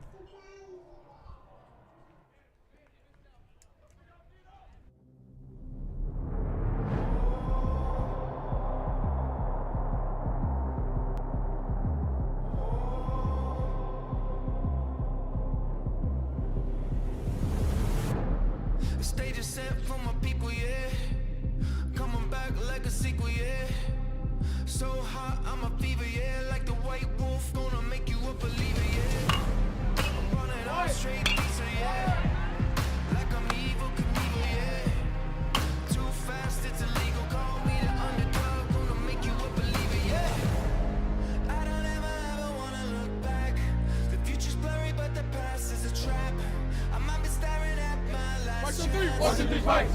But I'm cold-blooded. I'm cold-blooded. Ice in my veins, never gonna run. Venom on my face, fire on my tongue. I'm cold-blooded. It's all or nothing. If I go down, gonna burn with the sun. Won't quit now till I'm sitting on the throne. I'm cold-blooded.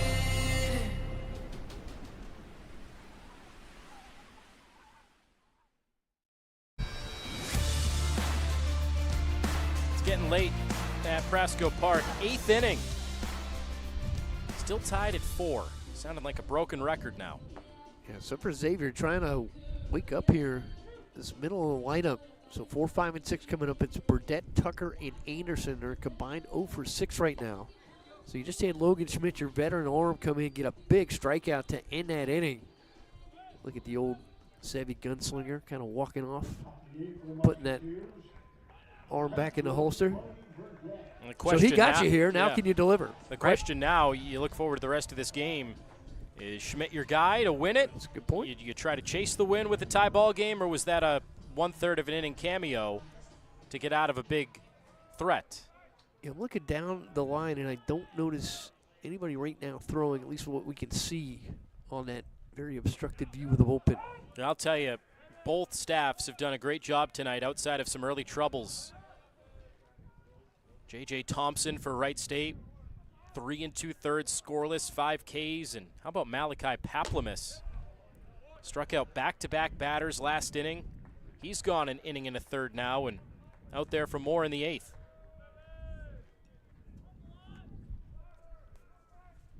I mentioned coming into the game, Paplamis had been scuffling on the mound. Gets a fly to right here, not deep. Gilkerson shielding his eyes from the lights. You don't see that too often at 10:30 at night. No, but these are bright lights. When we saw that shot of the bullpen down there, it looked like almost sunlight. So another nice pitch by Paplamus on the outside portion. They get Burdett to fly out to the opposite field. Paplamus had allowed at least one run in his previous 4 appearances. He looks nothing like that guy tonight.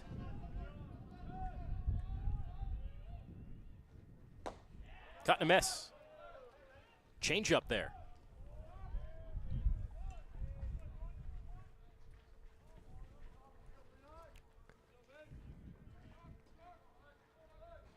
Tucker, the average leader here for the Musketeers. Quiet tonight. 0 for 3. A couple of strikeouts.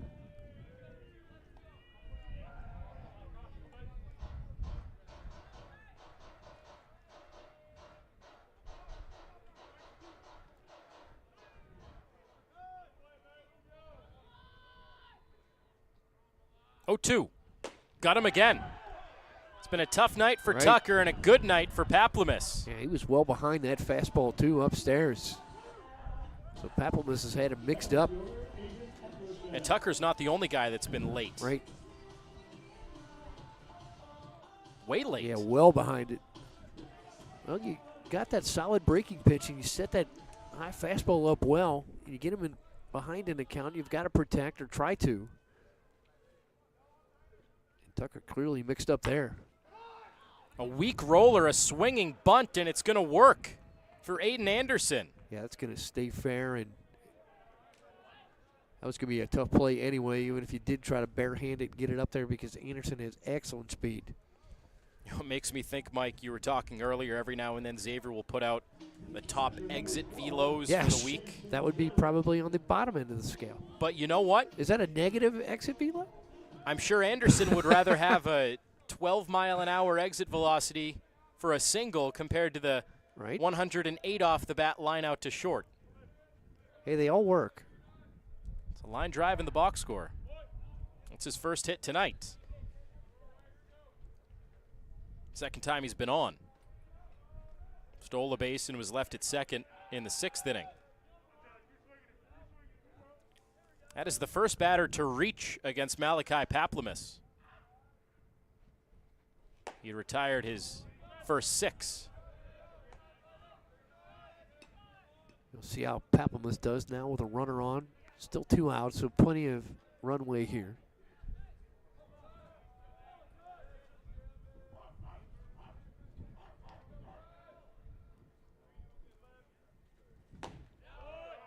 Which, by the way, I don't know why I just noticed this, but the stirrups for Wright State, I saw them on Paplamus, and I looked around and realized everybody's wearing them. That's a great look. It's a good throwback. I've always respected a good stirrup. Are those the real ones, or are those just stocks that look like stirrups? I think they look those are real. legit. Yeah. With the sanitary socks and the actual stirrup. Well, you hear, old school, red stockings, red legs. Well, maybe that's where that came from. Swinging bunt has thrown off Paplamus here because he immediately walks Jellick on 4 pitches. He's got the stirrups rocking as well, or the modified stirrup, the funky sock anyway. Well, now it gets interesting because you got Waxman here who's got a ton of pop in the bat, and you get the go-ahead run at second. And Paplamus in his tightest situation so far. All he needs here is a ground ball, fly ball out, and it's over. And this is an interesting at bat as well, Mike, because Waxman, if you remember, he was early on everything. Yeah. But at the same time, the best pitch so far for Paplamus has been the fastball. So do you play to your strength, or do you go to what has been working against Waxman? Scott Wyckoff needs some new baseballs. What if they put those in the warmer? Like the biscuits. Yeah. Right? Go for a biscuit Cold right night, now. yes, absolutely.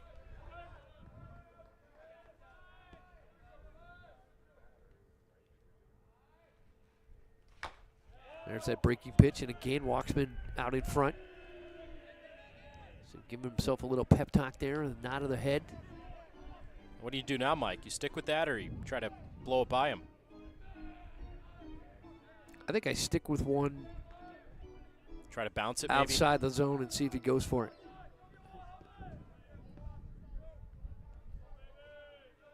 Go-ahead runs on base for Xavier.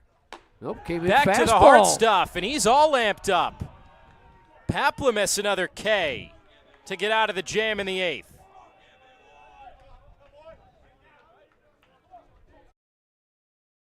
Okay, so when it comes to prescription drugs, why don't you have a choice? Yeah, sure, you've got brand name drugs, but those can get expensive. And then there's regular generics, which are safe and effective, but may not be exactly the same as brand name. Why don't you have another option?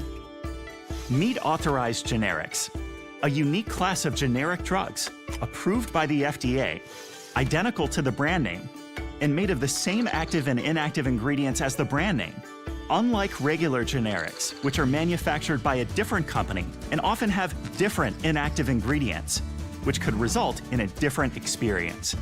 Authorized generics are identical to brand name drugs because they're made with the same exact formula, most often made in the same exact manufacturing facility to give you the same exact texture, taste, size, smell, and feel as the brand name drugs. It's all legit and always FDA approved. Look, when it comes to what you take, you deserve a choice. And you have one. Ask your pharmacist if there's an authorized generic version of your prescription today. Identical to brand name, affordable to you. AuthorizedGenerics.com.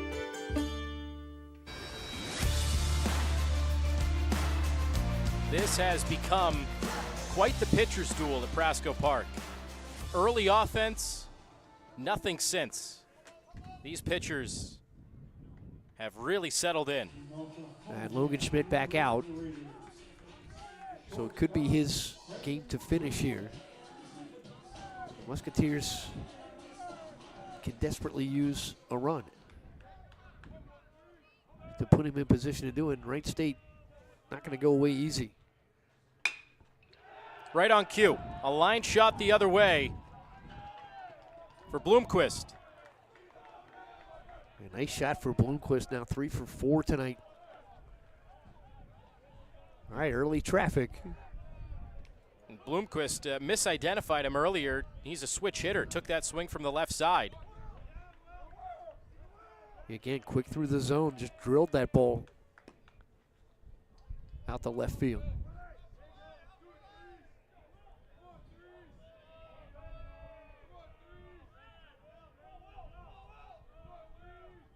So now Cook at the plate. Do you play small ball here? It looks like they might.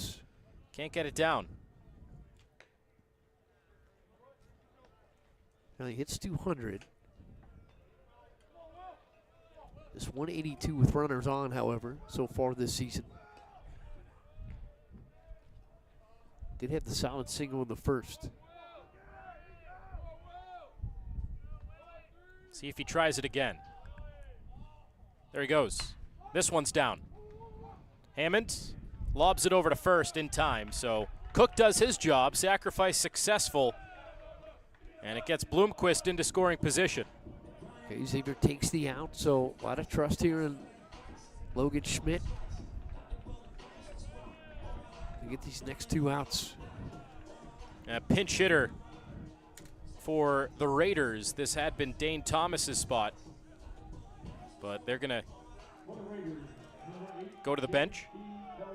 And J.P. Peltier is in, which he's their talk home about run having, leader. I was going to say, talking about having this luxury. He did not start the game today. A rare omission for him in the lineup. Had the night off until now. 10 home runs on the season for Peltier. He's on a 7-game hit streak. Yesterday 0 for 5, though, against the Bearcats. Schmidt starts him off with a nice breaking pitch. 10 home runs, .339 batting average for Peltier, one of the best hitters in the Horizon League. The home run second in the conference.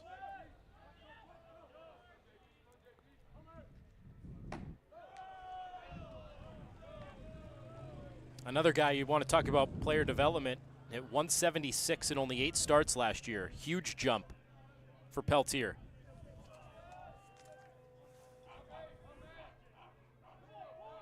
Hometown guy from Chaminade Julienne. Gets enough of this over the third baseman Hammond, a base hit. Try it. Wave around, it squeaks under the glove of Hendrickson, and Wright State has a lead in the 8th. A base hit and then the error in left plates a run, and Peltier comes through off the bench. Nice shot by Peltier. I think Hammond was in at third, so he guides it over the head of Luke Hammond here. This was going to be a tough play for Carter Hendrickson at the plate anyway. I think he knew that, was trying to get up with it quickly to try to get a shot to knock down a run at home, but couldn't make the transition. So Peltier, cold off the bench, literally and figuratively, comes through. It is 5-4 Raiders in the 8th inning. Strike one on Hunter Warren. Leadoff man getting his 5th at bat today. How about that? They had been dormant since the first inning explosion. Yeah. 11 hits now for the Raiders.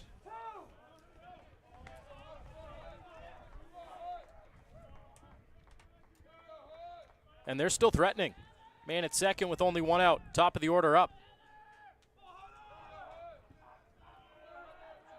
They had 11 yesterday against Cincinnati as well. Another base hit. That is the 3rd this inning. Peltier, a late stop sign. Hendrickson up throwing. Throw to first. Trying to throw behind the runner again. Not in time. A hit for Warren, his 2nd today.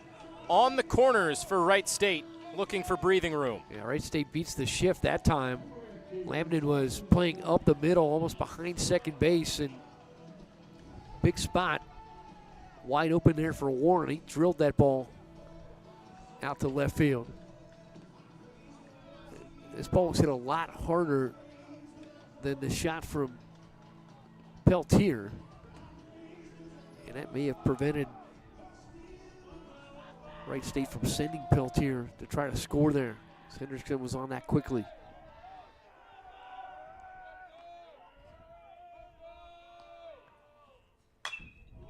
I'll tell you, Mike, Wright State just glad to see Joseph Chavana and then Trevor Geddes off the mound. Not to discount Schmidt, a great pitcher, pitched well over the weekend, but Chavana, for whatever reason, gave them issues. Innings 2 through 6, and Geddes was just a tough lefty-lefty matchup in a lineup full of them.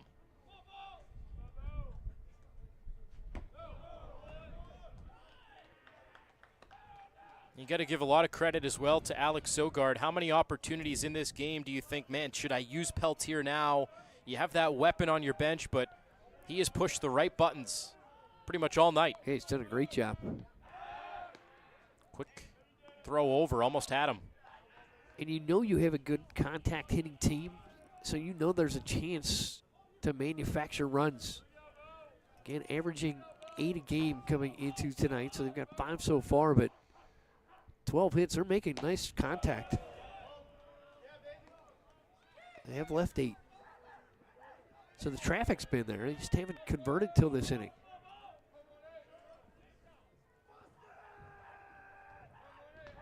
First and third for the Raiders. Already a run in. Popped up out of play.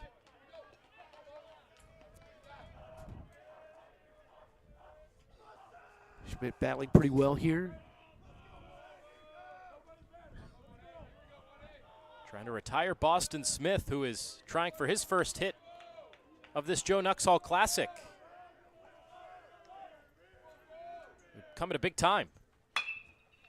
This might do the trick as well. A tailing fly ball towards the left field corner. Hendrickson drops the baseball. He drops it in the corner. Peltier scores.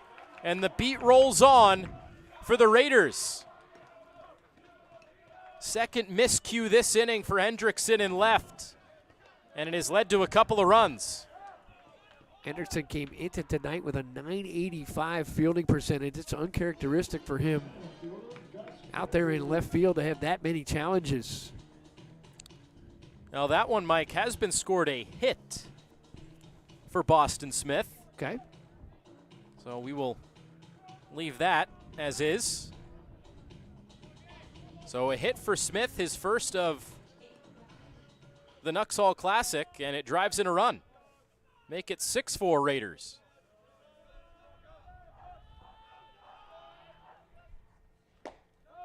Call the strike on Gus Gregory. Nice comeback there for Logan Schmidt.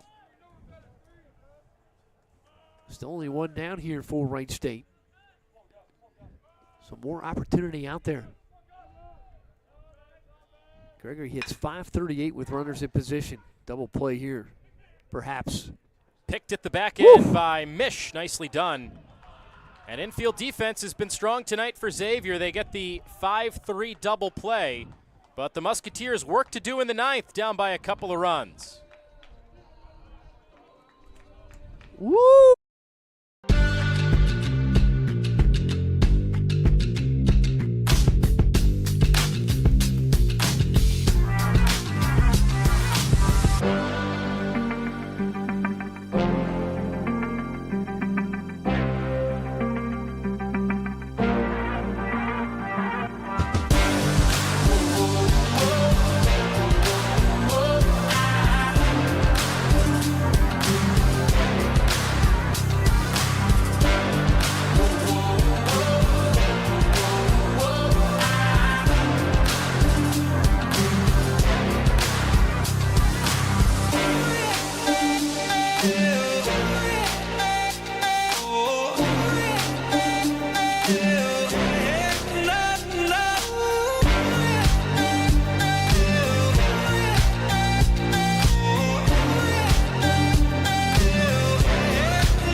Wright State just scored 2 in the home half of the 8th inning and now going to one of their top options out of the bullpen, Garrett Peters, coming in, and Billy O'Connor and Xavier looking on, needing 2 to tie and 3 to take a lead here in this 9th inning. So Alex Sogard now going for the close here with Garrett Peters, third lowest ERA on the team. He's 2-0. This is his 11th appearance, 22 innings. 9 earned runs given up. He struck out 24, walked 10, and held opponents to a 220 average. So Sogard, who's pushed all the right buttons here tonight so far. The Raiders have helped him out with some timely hitting to get 2 in the bottom of the 8th. And a great position here for Peters to close this out. Give Wright State a nice victory here over the Xavier Musketeers, top 15 in RPI in the country. 9-1-2 coming up for Xavier, starting with Luke Hammonds. Just started that double play last inning, 5 unassisted, over to 3. He goes after the first pitch and pops it up shallow center. Gregory camped under it.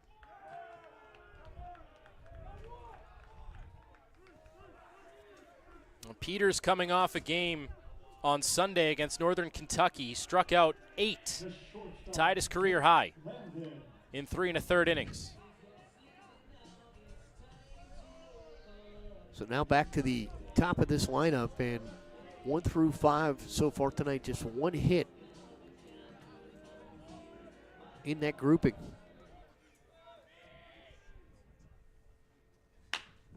Lambden after the first pitch as well, out to left. And that is gone, a home run. Jake Lambden answering at the top of the lineup for the Musketeers. His first hit tonight. Lambden jumped early in the count. Sent that one out. Well, Musketeers with the resilience. I will be the first to admit That ball confused me. I did not think that ball had the jump that it did, but Lambden goes yard, his second of the year. Great time for it. And I was way wrong. Goodness. It sounded good off the bat, right? But they all do. And you just look at Thomas out there in left watching that go. Outside ball one to Hendrickson, now within a run. So the Raiders touch up a Musketeers starter on in relief, and now Musketeers return the favor here. One of the better arms for Wright State. Peters going right back to work.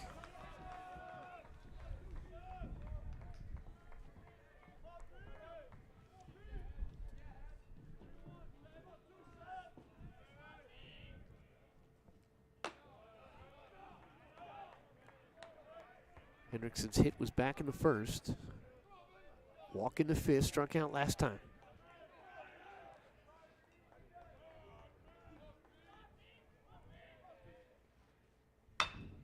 Pulled down the left field line towards the corner, and that ball is down in fair territory. A base hit, it turns into a double for Hendrickson in the tying run in scoring position. Second double of the night. Now the bats at the top of the lineup waking up at precisely the right time. Backs to the wall here for the Musketeers. And they get a home run and a double.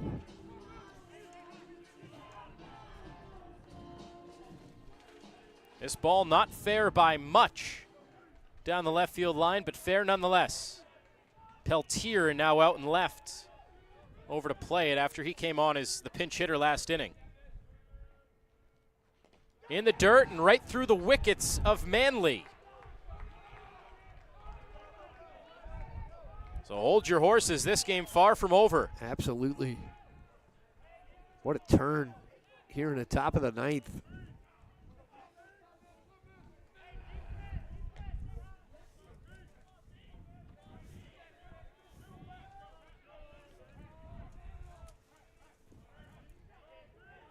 Peters shoved on Sunday, but trouble here this inning against Xavier.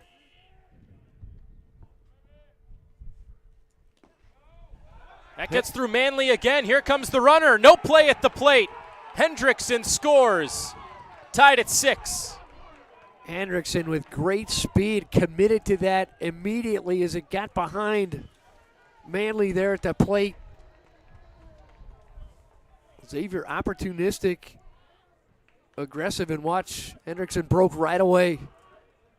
Talk about going for it. There it was.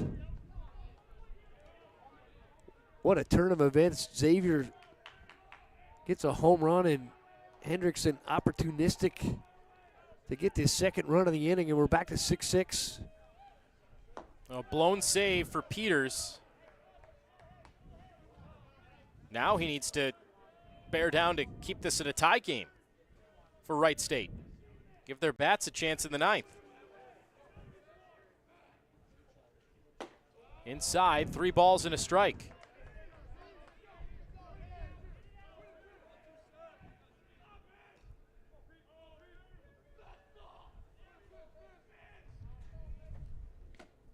Check swing, he goes around. He went there. Good changeup. Counts full.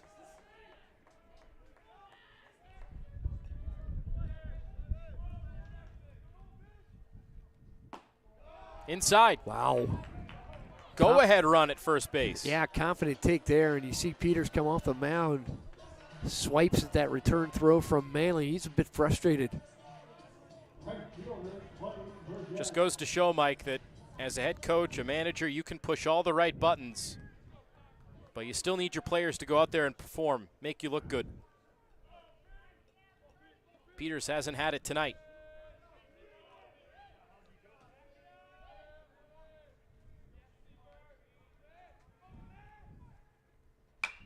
Popped up out of play by Burdette. Xavier staging their comeback.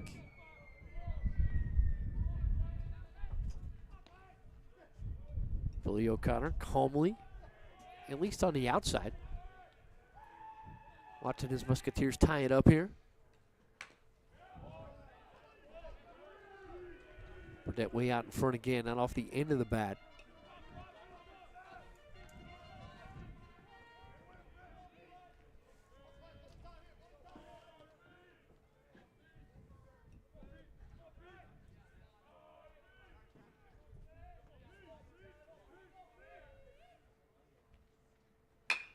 Pulled out to my. deep left field.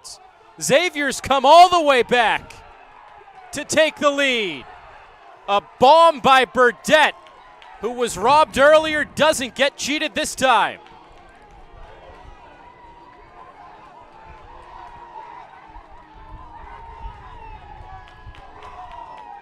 Absolute no-doubter for Clay Burdett. That ball launched a mile high and cleared the fence by a lot.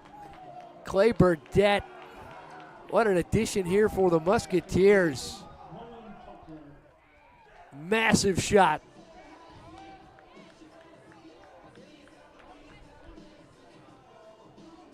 That would be on the high end of launch angle. And there's another one of those high balls, and can't pick it up really on the screen. And well, he just hit it back to Cincinnati. Yeah. Goodness gracious. Off into the Prasco Park night.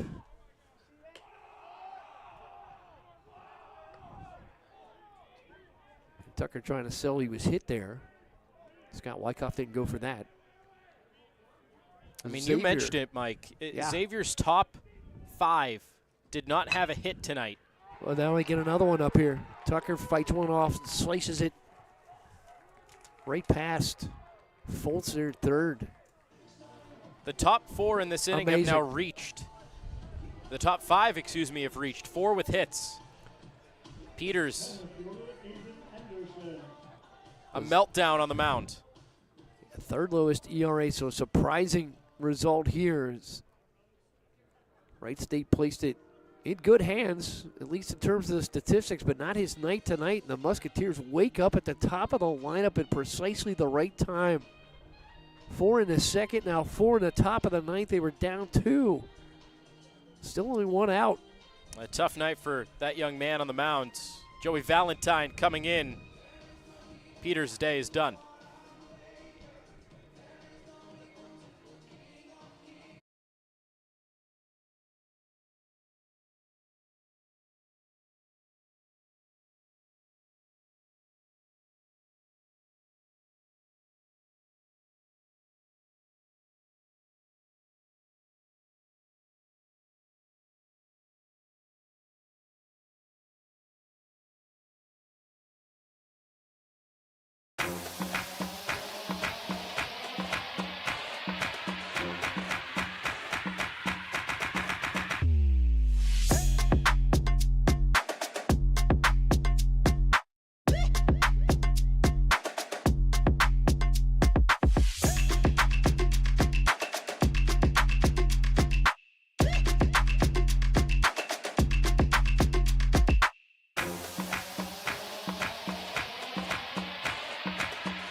What a turn of events here at Prasco Park.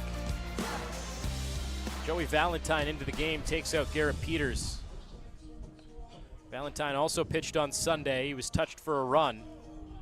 Snapped a 6-appearance scoreless streak, so another guy, another lefty here, Mike, that's been pretty good as of late. Said that about Peters as well. Yeah, he's the second lowest ERA on this team, 3.18. He's gone 11 1/3. He's struck out 11, walked 9, and given him 4 earned runs. So another solid arm here. After a surprising outing here from Peters. Well, Valentine's job right now just to keep this at a 2-run deficit. Give Wright State a chance. They'll have the middle part of their lineup coming up, 4, 5, 6. Time called by Scott Wyckoff, home plate umpire. There is a ball in right field from the Xavier bullpen.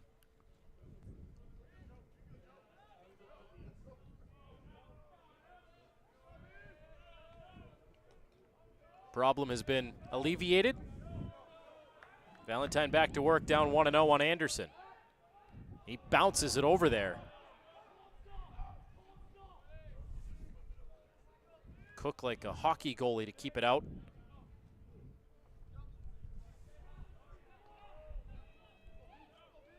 Tucker with good speed, so that ball does get passed. I would imagine he would take a shot at second base pretty quickly. And Jellick almost caught that one right in the face on a foul ball. Slid right past him in the on-deck circle. Still got those shin guards on with one out, Mike. Yeah, I noticed that. I don't know if that's not a sign of confidence here. I was just going to say. Maybe that's why Aiden Anderson sends the foul ball over there. He's like, hey, man. What do you think, I'm going to hit in a double play? Well, if they're going to send shots at you in the on-deck circle, it'd be nice to have your shin guards on. That's right? That's fair. Take a little friendly fire. I mean, at that point, you might as well put the mask and chest protector on, too.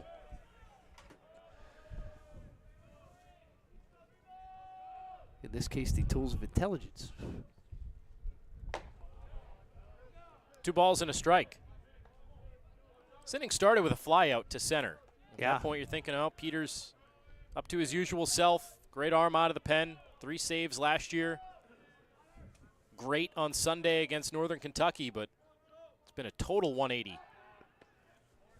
And in this inning, Xavier came after Peters there. Swung earlier in the count. Didn't try to work a walk. Didn't try to let him settle in. And make, obviously, great contact.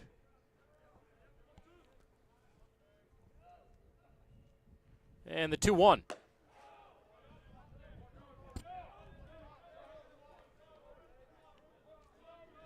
So now Valentine having a little trouble locating. Coach's biggest pet peeve, coming out of the bullpen and throwing balls. And in the high leverage spot, this is where you're supposed to deliver.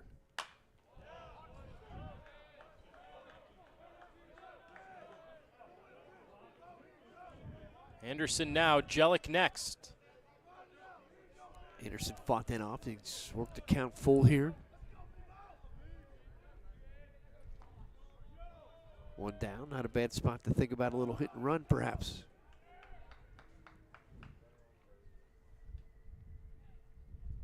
There he goes. And it's a ball. So he can jog his way into second. Tucker can. 2 on with 1 out. And now here comes Jellick. He's got a double. He's making solid contact here. Flew out in the 6th. Walked his last time.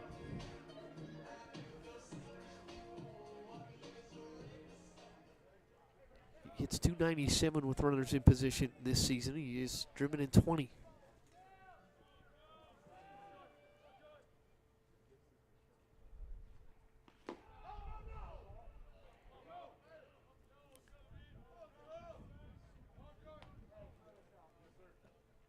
Now a visit. And here comes Travis Ferrick again. You know, the other interesting part about this is we've seen the 2 fastball pitchers come in here with Valentine, previously Garrett. So Xavier was better against the fastball pitchers than he were against the off-speed stuff. The guys that were mixing it up and really causing the Musketeers some problems up at the plate. Goes to show, Mike, I mean, anyone is subject to a bad night here or there, but the grass isn't always greener. You know, everything worked for Wright State to line it up to get to your back end arms, right? And I don't think anyone's going to question Alex Sogard for going the route that he did. No, not at all. But the run that Paplamus was on, it almost makes you think, man, like, keep him in. Let's see what he's got for the 9th inning, you know? He had that good mix of pitches as well. Obviously, hindsight's always 20/20. Of course, we're sitting up here. We're nice and warm, but you know, you go with the numbers, and those are your 2 guys, your 2 best arms. I mean, that's the head coach's dream. A lead for the 8th and 9th inning. Bring in your top arm. They just haven't had it tonight. Even Valentine out of the pen. A walk and now 1-0 count. Now he can flip his script. Tucker a jumping lead. He's off for third. The throw, the tag, and they got him. Yeah. Tucker is gunned down at third on the double steal. Fantastic throw by Manley. And Xavier, they got the count at 1-1 here. So that was one of the resets, and I don't know what the conference is going to be about. They're going to challenge it at third. And they're going to the video room. All right, so Billy O'Connor gets aggressive, but tried the double steal there, trying to steal third with the left-handed hitter up. It gave Manley a wide-open throwing lane down there. Tucker Tucker thinks gonna he's safe. Stand out there. I don't think there's any question, Mike. The throw and the tag both beat him. Yeah, definitely Question looked would like be, it from did here. the tag get there? Yeah, did he touch him? Get to the outside portion of the base? See that slide mark there? I don't know if that's his, but I mean, the throw is certainly there, but was the tag more up on the arm? let's see. Here we go. Watch the left oven mitt. Oh, you know what? He's in there. Yeah, there's. Is he on yet? I don't know Well. if he's on yet. All right, Ty still go to the runner in this situation? The tag is on right there. Is the Let's hand see. on the base? All right, tough from this angle. That last But angle from was that, yeah, high angle the best. behind. Zoom it in.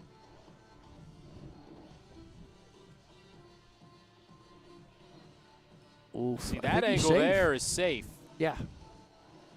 Because there's definitely daylight there between the glove and Nolan Tucker's arm. Does he pop off at any point, perhaps? Does he slide past and pop off? That would be the other thing. Yeah, Fultz did If you go back and establish try he's to put a safe tag here, on him, right? So if you want to establish he's safe there, that's one thing. But then if you run it all the way through, does he slide past and pop off at any point would be the next thing to consider.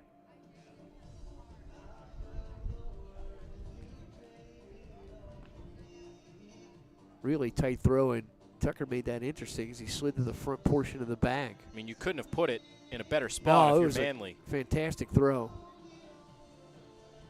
And here you see just that rise in the glove right there when he made contact with the base, and that's why I think.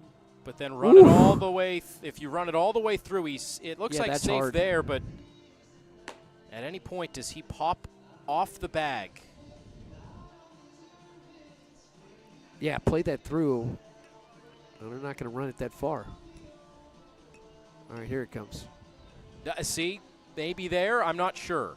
The umpire's coming back onto the field to make the call. At that point, he's on a base with his midsection, right? So he would have maintained contact.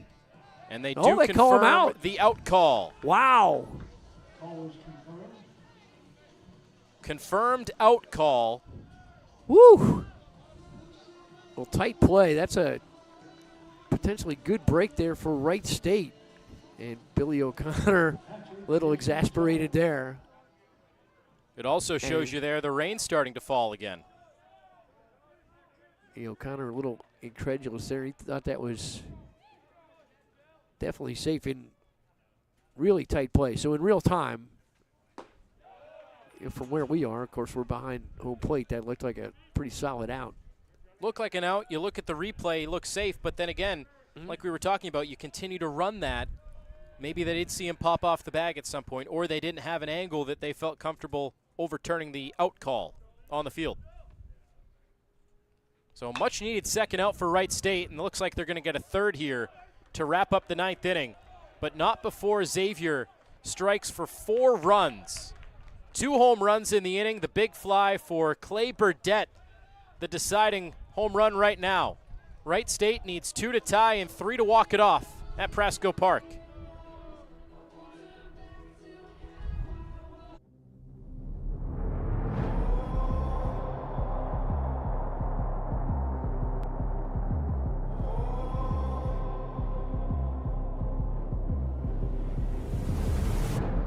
The stage is set for my people, yeah.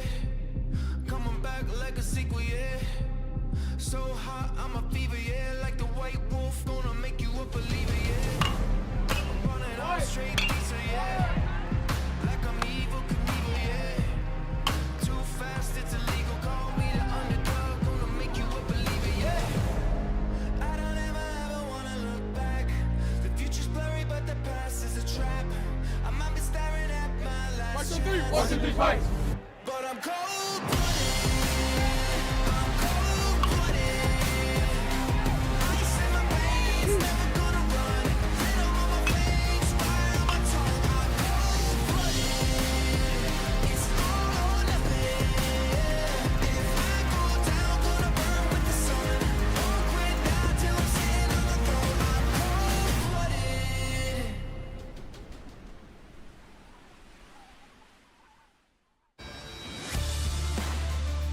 2-run lead for Xavier.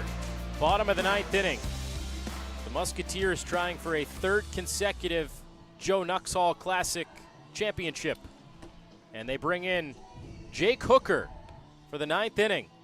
Yeah, Hooker now settled in, for at least for the moment, into the closer role. He's made 4 starts. This is appearance number 12, 4.55 ERA. He's got a 1-4 record, and after that early stretch, 21 road games for the Musketeers, the 5 ranked opponents. Hooker got some starting opportunities, and here comes the beautiful precipitation, which looks lovely against the lights, but not so much if you're out there trying to close out a ball game. You know, we were told that there was more rain coming around 11 o'clock, and they were certainly right. 11:07. I don't think any of us thought we'd be here No. at 11 o'clock. Not the way it was certainly going. Didn't. There's the edge of your seat thing you were talking about. So Hooker's gone 27 2/3, 27 hits, 14 earned runs, 13 strikeouts, 16 walks. Last appearance was on the 5th. He went 2 2/3 against Butler.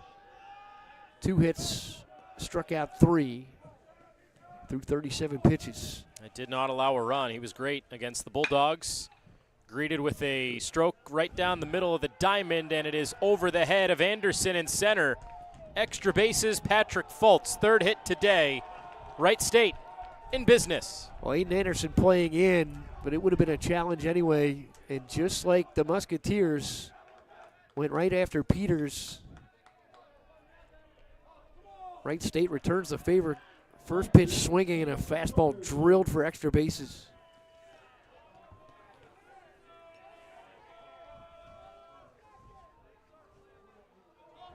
I feel like I should.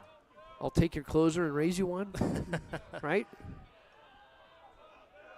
14th hit for Wright State.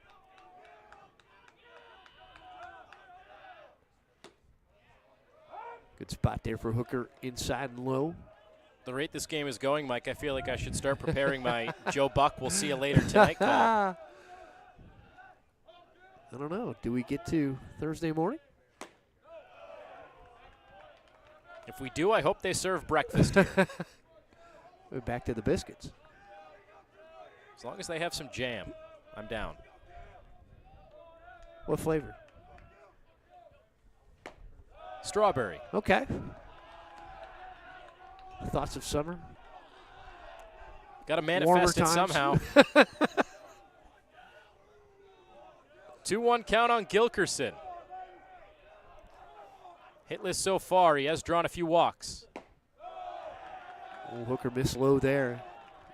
76 on a fastball. He's behind 3-1.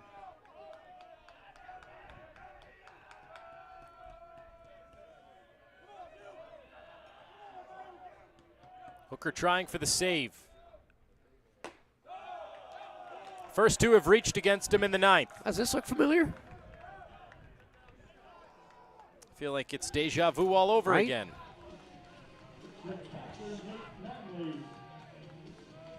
A pinch runner, I beg your pardon, a It's like timeout. offensive timeout here for Sogard. And Billy O'Connor going to take a chance to get out here and speak with his closer, Jake Hooker. Saw Gilkerson start running in. Thought for a moment it was a pinch runner, but an offensive timeout. This kind of turns into the basketball timeout, right? 30 seconds. Everybody huddle up. It's also turning into the final inning of the game is going to last 45 minutes. That's the old running joke, right? The final 2 minutes of a basketball right? game last exactly. 5 minutes. Free throws. Fouls. Xavier knows a thing or two about basketball as well. Made a nice, some would maybe say, unexpected run in the tournament. Just squeaking in as that 11 seed in the play-in game, and then took down Texas. Yeah. And Sean Miller saluted the resilience of that team to come back there against Texas. And that postgame said, you know, I thought we were dead in the water twice in that ball game. They come back. Then, of course, he changes colors and takes over that Texas program. Hooker, Late swing for Manley. good answer there after the visit.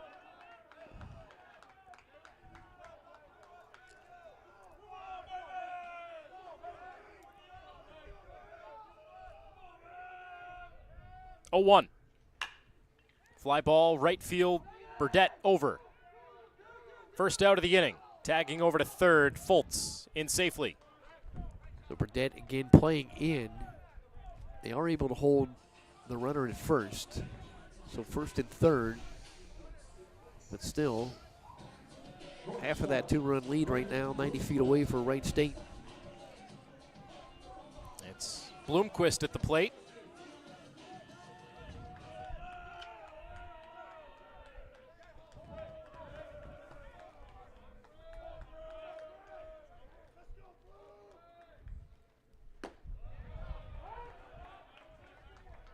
Hooker comes in with that breaking pitch. Good confidence there with the runner 90 feet away.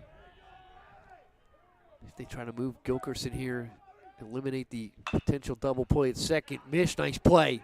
Picks it up and jogging home. Everybody just kind of stopped. That was a jog home. Mish maybe would have had a play. Instead just takes the sure out at first.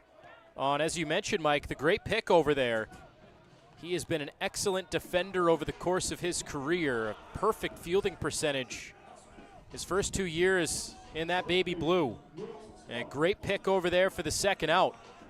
But just a jog home here. Yeah, Xavier surrendered the run there. So Mish doesn't want to try to throw it away, but maybe not a bad thought to take a shot at home. It's up to Will Cook, who swings over the breaking ball. And on the other hand, excellent confidence here in Hooker to be able to close this out. Tying run at second. Cook represents the winning run. He grounds it into the shift, lammed in over there. And it's dropped at first. It is dropped at first, and the game continues. Will Cook reaches on the drop by Mish. This game has seen everything. Well, let's get a look at it. Lambden came up with that clean. The throw is a little bit high, but it looked very catchable. A play that Mish should have made. And it's the final out of the game, so it's not like you're coming off the bag trying to make a play at third. Let's get a look at it. Yeah, he had to reach a little bit, but just dropped it. So the game continues. Oh, no. And a big fly out to left field off the bat of Peltier. It is gone. It's a fair ball around the pole. What an ending in the Prasco Park Nuxhall Classic. Wright State winners in 2025. So J.P. Peltier comes into the ballgame in the 8th inning. RBI single, then walks it off. What a comeback for the Raiders. Absolutely unreal. You could have not predicted this. Fantastic ending here. Wright State gets an opportunity, and they execute with a 2-run walk-off. Fantastic finish to the Joe Nuxhall Classic, aptly named here after this final. Wow. What a night. 10 runs, 15 hits. Wright State left 9. Both teams score 4 runs in the 9th inning, and it ends up 10-8 Wright State. What a fantastic finish to this 2-day event. So Wright State breaks up the streak of 2 in a row for the Musketeers in the Joe Nuxhall Classic. The Raiders, your winners in 2025. The Kings of Southern Ohio. Solid resilience. Both teams touched up the other team's closing pitchers. Xavier gets it to 2 outs. You know, they surrendered that run, had a 3rd out, and the final out of the night slip out of the glove of Connor Mish over at first. And Wright State takes advantage. You couldn't have there's no way to predict the way this game is going to end. Yeah, Hooker, the way this game's going to go in general. No, not at all. You want to talk about just a wild finish, a wild game. Just when you think one team's down, they're not. Full of twists and turns. Yeah, and Hooker left that ball a breaking pitch. It just didn't dive. Hung out there over the outside portion of the plate, and Peltier now with 11 home runs. You know he's going to take care of that ball. And he rips it well over the 320 mark in left field. The end of the day, Mike, the errors, and not just errors, timely errors, come back to bite the Musketeers. Oh, we saw it the last 2 days. The teams that made the mistakes that the other team was able to capitalize. Yesterday for Xavier, it was a couple of balls that got lost in the sun for Miami. Musketeers scored some runs on that, able to convert that into a victory. And tonight it goes the other way for the Musketeers. So Joey Valentine earns the win. And a loss and a blown save for Hooker. We'll send it down to the field now. Justin Kinner is down there to talk with the hero tonight, J.P. Peltier. Also down there as well, Kim Nuxhall, Joe's child, the namesake of this tournament, to present the trophy.